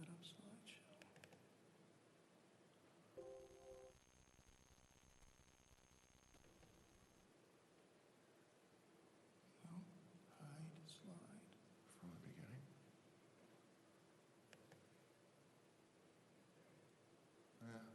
Yeah, I think that'll work. Okay. I think we got it. Okay, so some of the history of Goddard. Goddard's actually the oldest preschool daycare franchise. We've been in existence for 36 years. We service families from infant up to 6 years old. There are over 600 Goddard locations in 41 states. This would actually be the first Utah Goddard school, and the school's the corporate franchisor is headquartered just outside of Philadelphia. A little bit about what it is we do. We follow the Jean Piaget philosophy of children develop in stages, not necessarily chronologically. We move them along in stages, not by their age. Goddard requires an on-site owner. We have educational directors on staff. We try to hire teachers primarily on the older side of the school, 3 years old and up. We try to do it on the younger side too, depending on supply and demand in the markets. We have a proprietary curriculum which focuses on social, emotional, and STEAM. This particular school will have 10 classrooms, an infant room all the way up through kindergarten. Our capacity will be approximately 180 children. We'll have an indoor gym, our outside playgrounds. We send children out by classroom, so there's a schedule for outdoor playgrounds, one classroom at a time on the younger side, one classroom at a time on the older side. We also have built into our plan here an outdoor classroom, which is between the two playgrounds. We have outdoor classrooms at our 3 schools in Pittsburgh now. It's a great asset. The teachers love it. There are structured activities on the playgrounds. There's also some free play. And I know one of the things that came up back in the fall was, is there going to be any sound outside? There are no speakers, there's no sound outside on the playgrounds. Benefits to Riverton. I'm not sure if there has been a preschool built in Riverton recently, but our building is very contemporary design. Will help the tax base in the area with both real estate, school taxes, collecting wage taxes. We see a savings potentially to the South Jordan School District from families using our kindergarten as opposed to going to a public school. We're an asset to Riverton. We'll be creating more than 20 jobs, hiring 2 directors. You'll get your own private daycare with a renowned reputation. I think we have a good synergy with the immediate area. We only operate Monday through Friday during the daytime. We do practice community. At least once a quarter, we'll do a big fundraising drive. One of the ones we do back in Pittsburgh during the holiday is we have a big Toys for Tots drive. And then in the spring, we do a community food bank drive for the county. And those are always big with the families. We try to not only, educate the children, we try to also embody into them being a good citizen. As far as security is concerned, I think staff talked a little bit about this. The only way in and out of our building, except for an emergency, is through the front door. There's security on the outside of the building. When you walk into the lobby, there's another secure system there. We have surveillance cameras on the exterior of the building. The 2 gates that are on the outside of the building are alarmed. They would only be used in emergency situations. They can't be accessed from the parking lot, but only from the inside to open the gate. Our fences are 6 foot high around the school. In this case, we have an 8-foot wall on 2 sides of the school and a 6-foot high fence on the other 2 sides. And we have very strict visitor policies. In terms of cleanliness, we have maintenance staff that clean every night, not only physical spaces, but also learning materials and furnishings inside the school with non-toxic products. We adhere to all the regulations by the CDC. We'll adhere to Riverton and state regulations when it comes to health and safety. Excuse me. Our faculty are all trained on first aid, CPR, child abuse awareness. All of our doors inside the school have finger guards on them so the children cannot get their fingers pinched in the door jambs. We have fire drills and emergency drills as well monthly. We follow safe sleep guidelines. Our playground time, excuse me, is 9 to noon and 3 to 5. As far as transportation is concerned, parents pick up and drop off at their leisure. We find that most parents drop off between 7 a.m. and 9 a.m. and usually pick up between 3:30 p.m. and 6 p.m. when we close. As far as signage, the development has signs on both of the major arteries to enter the development. We'll have a panel there. And then we'll have wall flat signage, as you saw on the building rendition. Our signage will be on there as well. So that's all I have for an overview. Hopefully it rang a bell with some of you. We went over this 6 months ago or so. Any questions about our operation? The previous presentation was great. It's very impressive. Thank you. Business model and that you all have, and I think you'll be an asset in the community. And as one of the captains at the fire station that's over there, I'll look forward to coming over and doing demos for the kids and showing them the trucks and that kind of thing. That's always fun. So awesome. I think we'll be glad to have you in our community. Great. Do we have any questions from the commission that like to be posed? All right. I think you cleared the hurdle. So, And if you have any questions for Jerry, he did the site plan, so, I mean, he's here with me as well. Do you all have any concerns about the ingress, egress with the way it's currently set up before some of those other roadway is paved out of the development, or? No, I think, by the time we open, which would be hopefully January of '26, I think that other artery coming in off 12600 will probably be done by then. It's only February, so I would think it would be. And if it wasn't, I mean, we're going to be opening, so we're not going to have that much traffic when we first open. So if it's all forced in off of the north-south road, I guess, that's not the end of the world. And once you're open, how long do you anticipate that it will take to fill out as far as enrollment? As quickly as possible. No. Of course. Yeah. It's hard to say. I would say our experience in Pittsburgh, the first school we built was the first school in Pittsburgh, so we've sort of done a new market before. That one took a little longer. We probably were open a year and a half before we were full. Our second school probably took about a year to fill. The third school we bought was a previously owned, so it was like a resale. It was full when we bought it already. So I would guess it'll take over a year to fill the school completely, to have a wait list. Gradual. Yeah, it'll be a gradual ramp up. Terrific. Commissioner Clough. Yes, this is not material to your approval, but I'm just curious how you chose Utah and or Riverton for a new location for one of these schools. If there's certain factors you look at or things like that. Well, Goddard is really nationwide, and a couple years ago, they have an annual franchisee convention. They highlighted Salt Lake City as a primary growth area that they wanted somebody to kind of step up and take a look at and eventually invest in. And so my children are involved in our business. They're going to be second generation.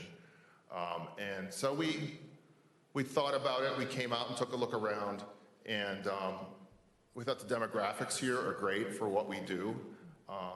And the fact that there weren't any other Goddard schools here already, we kind of had our pick of the litter. So Riverton has great demographics, a lot of children, upper middle income, that's our sweet spot. So that's how we decided that this area was great for our first school.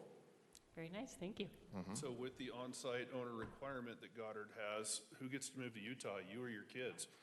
None of us. We're partnering with somebody locally here. Okay. Yeah.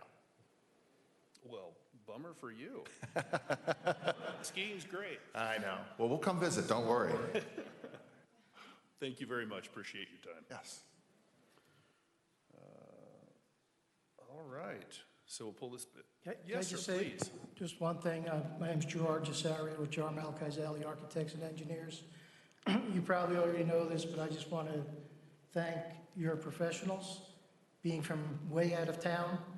Ms. Halverson, Ms. Prestwich, engineering, very helpful to help us, walk us through the process and make this really smooth for coming from pretty far away. So I want to thank them personally now for their help getting us through the process. If they ever want to relocate to New Jersey, great.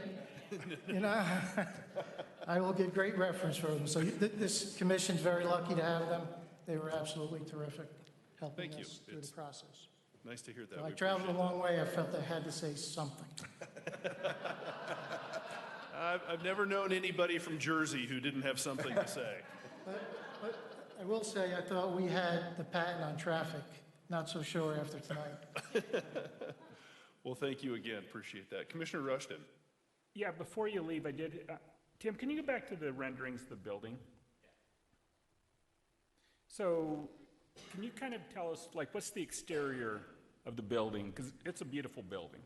So what's the exterior materials? If you'd like to come back up, please. Thank you. You have that on yours? Let me get out of here.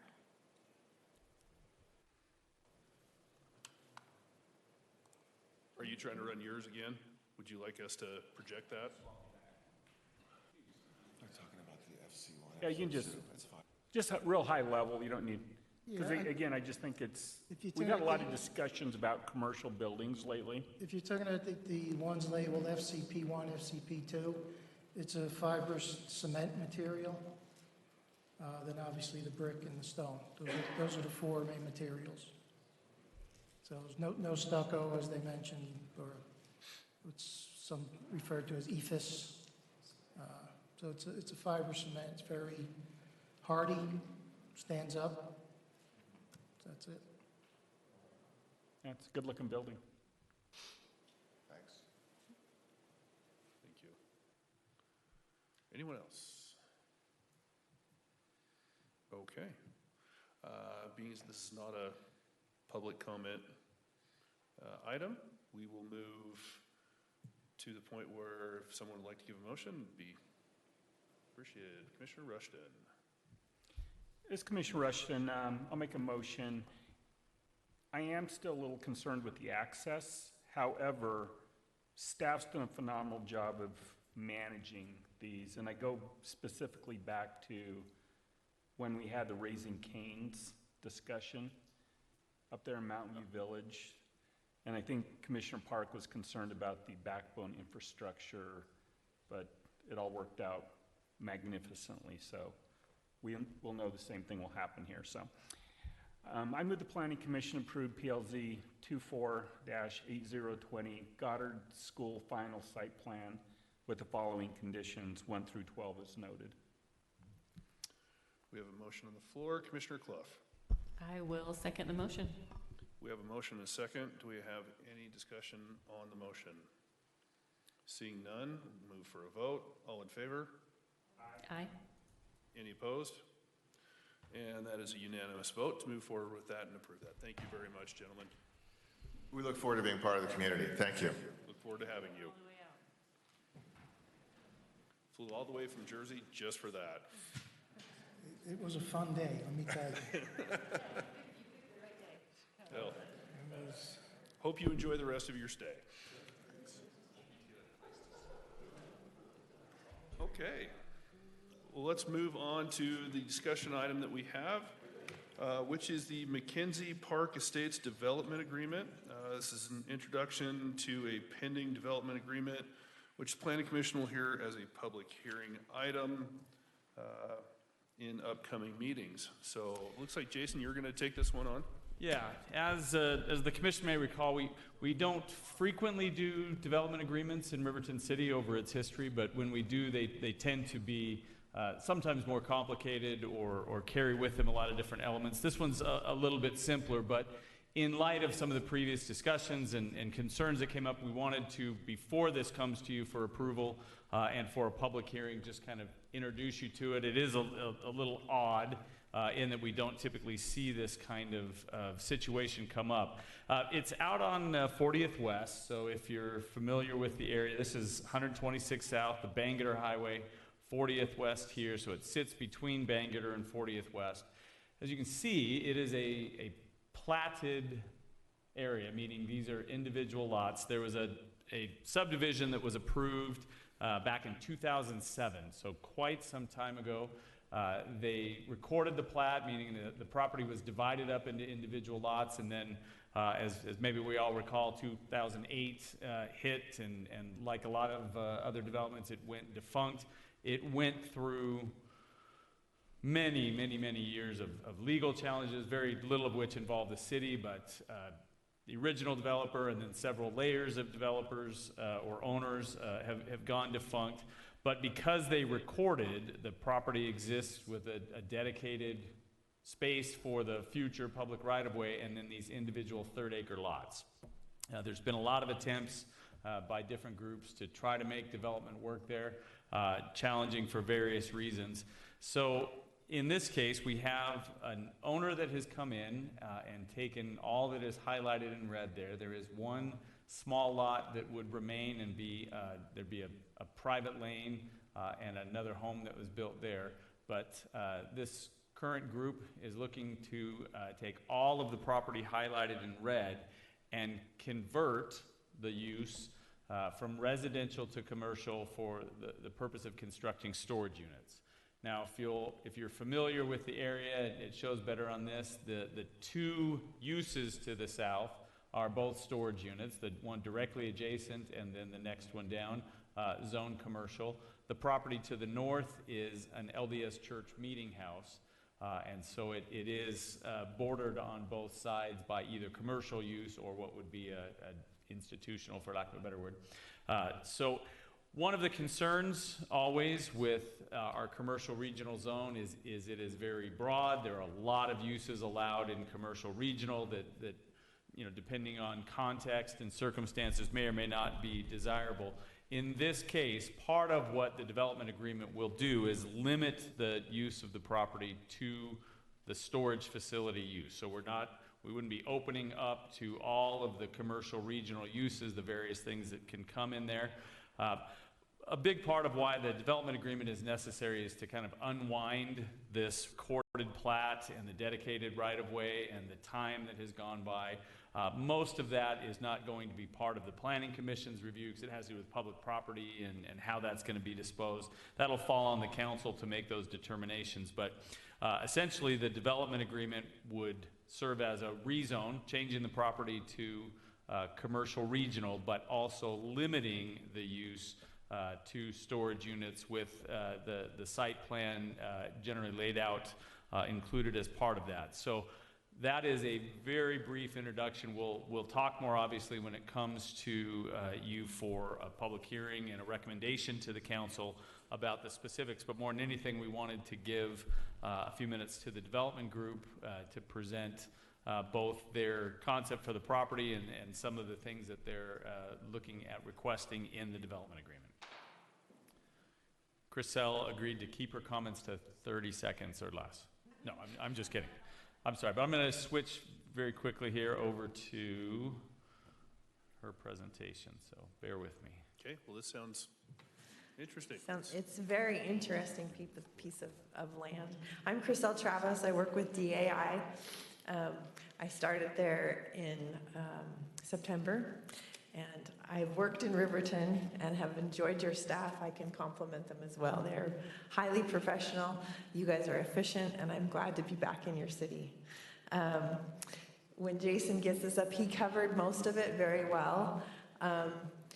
We would like to do storage units with a master plan. It would come to you in 2 phases. So when we get... Bear with us here for a moment. I don't know any jokes, so I can't help. Super professional in all the building stuff that technologically we struggle. Hey, I am with them all the way. I struggle technologically. He said, you can bring your computer and make it work yourself. I said, no, I will be handing you.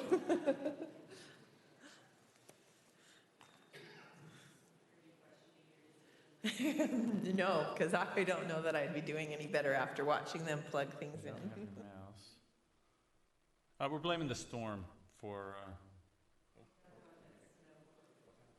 I switched over to... Okay, so that works. It will not switch that.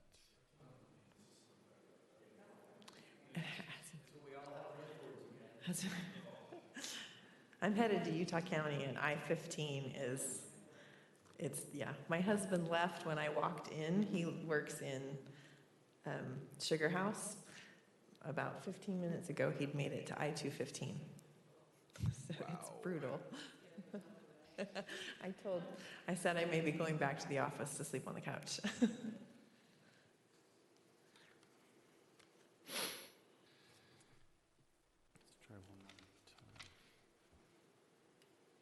There we go. Yeah, and Redwood looks like the 405. Sorry, you're going to have to look at Tim's wallpaper for just a moment. Those your horses, Tim? It is. My dad's farm. That's actually what they're proposing to do with the property, is just a couple of horses. Couple of horses. This green space, I mean, how... Barbed wire fence, right along How Bangor. magnanimous of you It to should work great. property and just put horses on it. Yeah. Well, looks like we're moving in the right direction. Yeah, this would be my first slide. So DAI has done several developments with extra space storage and partnered with them in different locations across the Wasatch Front. This would be another location where we would be partnering with extra space. Sorry, hold on. We're going to try to get it into full screen here.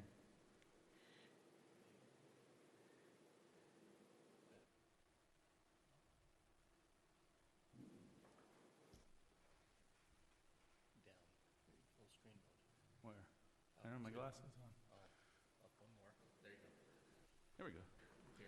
And your 30 seconds are up. We're There sorry. you go. Full screen mode was just too obvious. Awesome. I don't have my glasses on. That didn't used to be a problem. Thank you for The making me announce transition it. is, I'll be doing the same thing so that you can see below. So like I said, extra space storage, we're located at 2299 South 40th West. You've seen the map where we're located. We talked about the previous subdivision, so you can go to the next slide. This is just the rezone area, which was highlighted on Jason's presentation. Vicinity map, just to give you some orientation again. We are proposing to do this in 2 phases, and one of the concerns that staff voiced was that you guys want to know that you're going to get something that's fully finished, even though we're coming back for more buildings.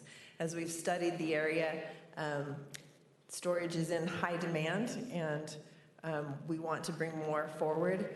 We would do in the first phase, what you see here, those units that are highlighted in blue are the interior, just so you know, and then the white ones are exterior storage. Everything is single story, and we would have some RV storage, and that would be a paved surface. And then part of the Mackenzie lots would stay, lots 1, 2, and 6 would be residential lots that would be worked out in the master development agreement, so that the two homes can remain, and a third home on lot 6 could be built at some point in the future. So that's our first phase. There's about 80,000 square feet. Go ahead. The second phase is highlighted for you in green. We'd bring on another 40,000, Joe? It is another 23,000 square feet in that second phase, and it just replaces and reduces our RV storage. Part of what we're asking for in the development agreement, because we don't know how long this will take, we've got a 15-year term that we're asking for that development before it expires. And while this is only 23 on top of about 82 or 83, we would ask that we could have the ability in the future, if the demand were needed, to have 160,000 square feet, which would make a few of those buildings multi-storied with extra space, but still meet the same architectural guidelines and fit in your zone for the requirements for the buildings. This is a quick little concept of what those storage elevations would look like. Everything's CMU and stucco. We are proposing that there is an office residence, so we'll have an on-site manager. That's different than the other storage units that are out there. This one would be managed, and we would have professional management, and that helps with security, and people just seem to feel better when they know somebody's there with their stuff. So this would be that office residence. The focus for this one is to see that we are going to need, so your city ordinances have availability for signage, but because we've kind of got broken up sites, we would need to have some extras in our signage so that we're identifying our buildings. This is just a rendering. This is the street from 40th West. And this is the parking as you come in, and then the residence entrance is on the, well, it's my left. I don't know which way you're looking at it. But that's the architecture and the signage that we'd be proposing, kind of the feel for the project. And then we are next to the LDS Church. They're on our north. They have an existing fence, so we would propose that stay. The green lines indicate the spaces that we'd be placing fence to secure the site. The purple line is a gate enclosure, and we'd be using CMU and like precast fencing structures in those locations.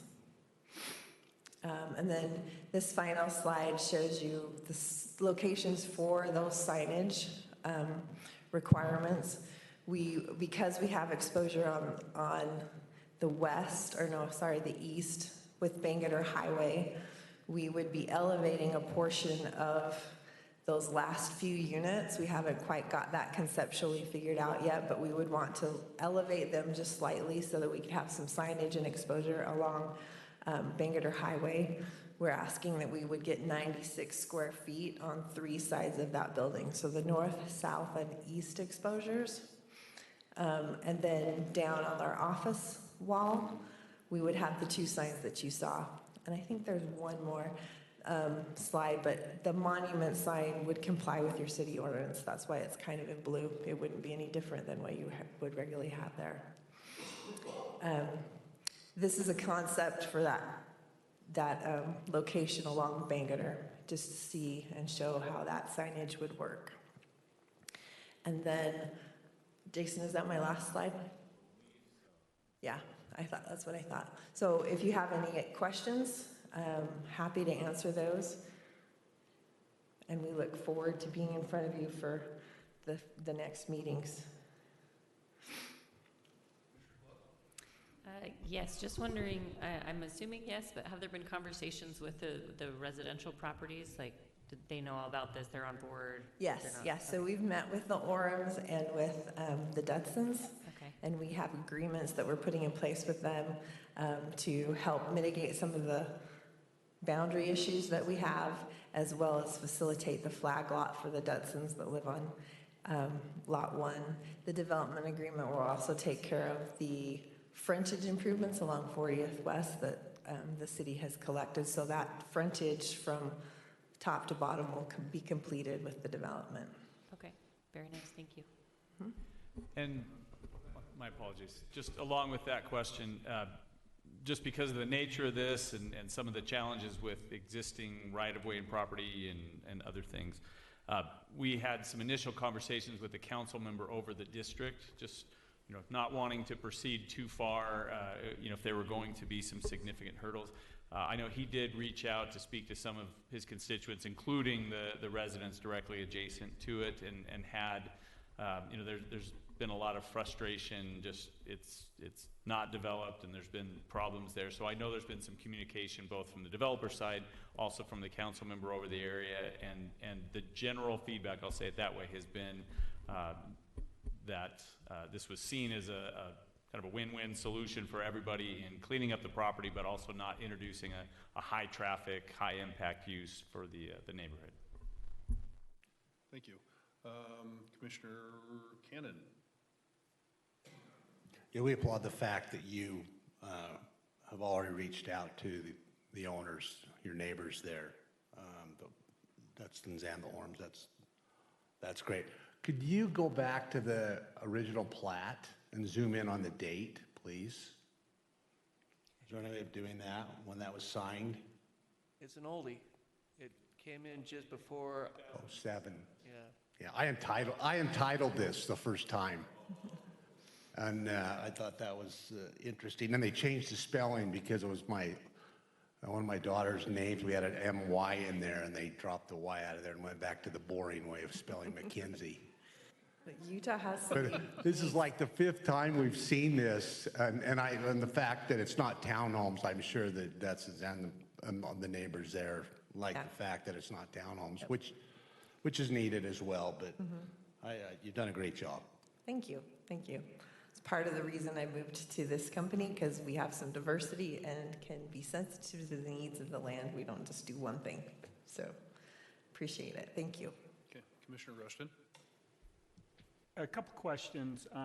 So what would be the maximum height at build out? So it would need to comply. So with the expandable part in the second phase, with that extra footage and going multi-stories, we would need to comply with the zoning and the CR zone for building heights, which is 4 stories. Not that it would go that high.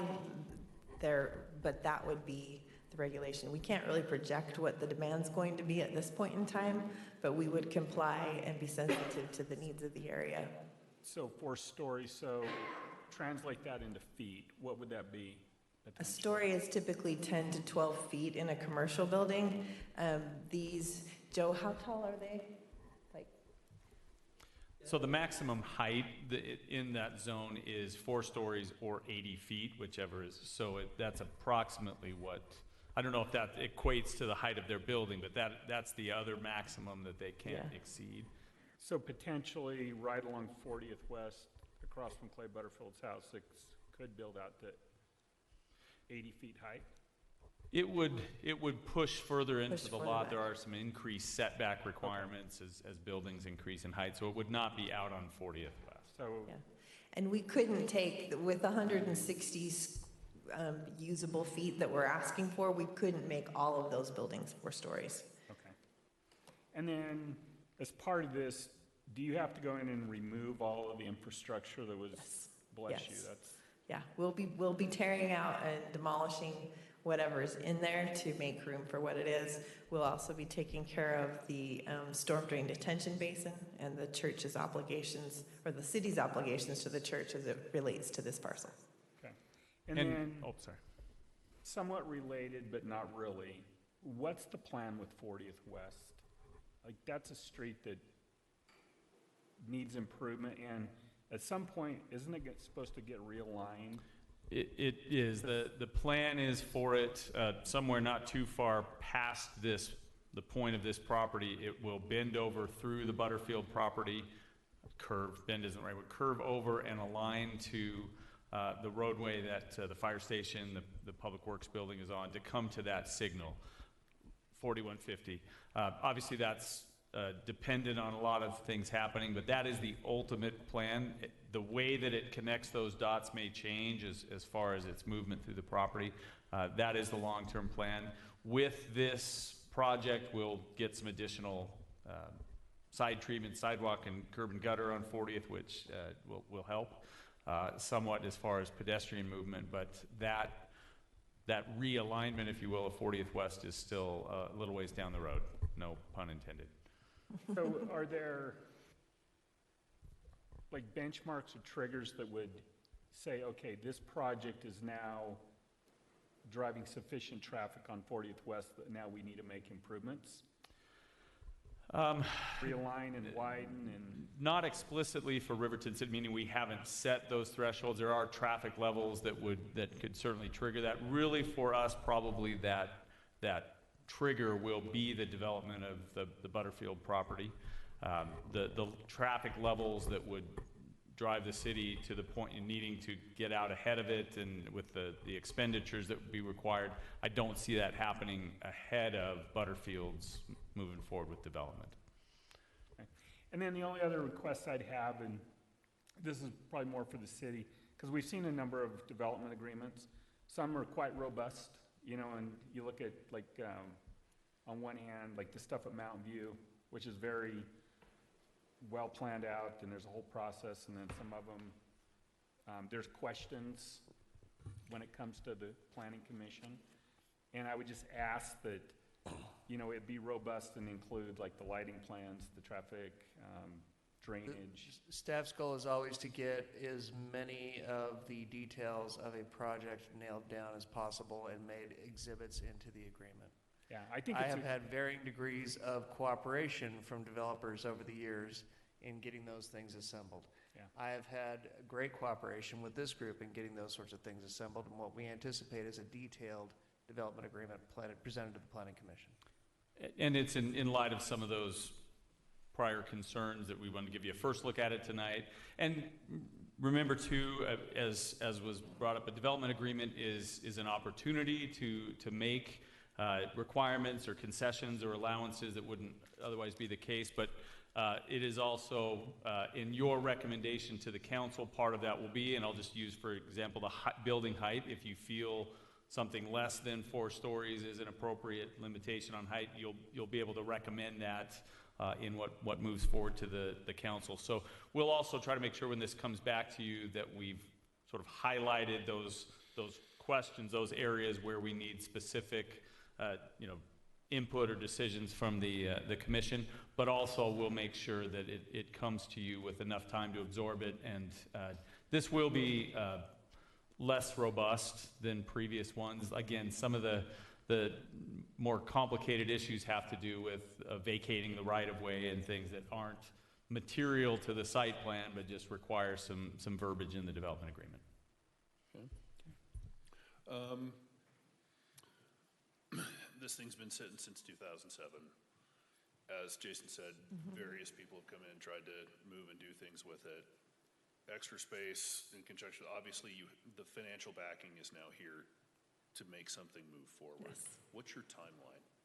As soon as we can get zoning, we would love to see this going forward and having a site plan approved by early fall and be under construction as quickly as possible. Okay. And maybe, you know, Jason, maybe backing up to Bangor, it's commercial space, or are there different requirements UDOT-wise when it comes to part of Bangor has a wall, other parts don't? Does that impact you if that's the case? So one of so yes, to your general question, yeah, UDOT has their own fencing standards. A lot of times they'll keep their fencing in place. In this case, the structures themselves will form the barrier, you know, the service as the wall. Yes. Okay. Yep. So we should be now, as you've probably seen along the Bangor, again, sometimes even with structures like this, UDOT will choose to leave in place their chain link fence. That's their call. But as far as city code, what's shown here with the buildings themselves forming the barrier or the boundary, that would comply with our code. Okay, thank you. I have kind of a comment for staff. Yeah, go ahead. Just a thought of mine, I think it's helpful when a development agreement comes forward to have it at least somewhat highlighted what sort of the carve-outs that they're receiving are, the concessions we're giving, or the things we feel like we're getting is helpful to have outlaid, like where we're bending the code and things like that. Yeah, we'll try to put some explicit, if there are exceptions to code, we'll make sure that those are noted. That's great. In some fashion. I mean, in the past, when I haven't had very good site plans to work from, I would list exactly what they are in the development agreement. Anticipating a better site plan here, I think we'll just basically say that this is the way the project will be built, but in presentations, we'll highlight what the differences are. Cool. I'm excited for an awesome development agreement. Sounds like the pressure's on. But Ryan has high expectations. Yeah, as you mentioned, Commissioner Wright, this has been a burden to the city as well because of the way that it came about. So we're excited to work with this group and get a solution that really is not just a good fix for the property, but a use that's becoming increasingly in demand for us. So we look forward to working with Chriselle and her team. Perfect. Thank you so much for coming out and. No problem. We'll now make the trek. Yeah, good luck getting home. Thank you for your time. We appreciate it and look forward to working in your city.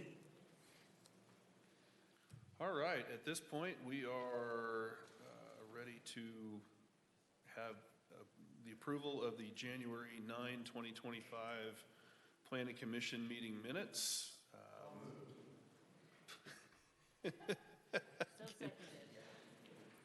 Okay, so Commissioner Cannon has put a motion to approve the minutes of the January 9 meeting. Commissioner Clough has seconded that motion. All in favor? Motion passes unanimously, and we are adjourned. What a fantastic first night for you. Oh my gosh, thank you for your patience.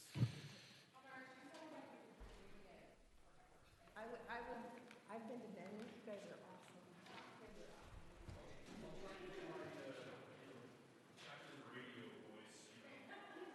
Oh, you're doing a pretty good job there.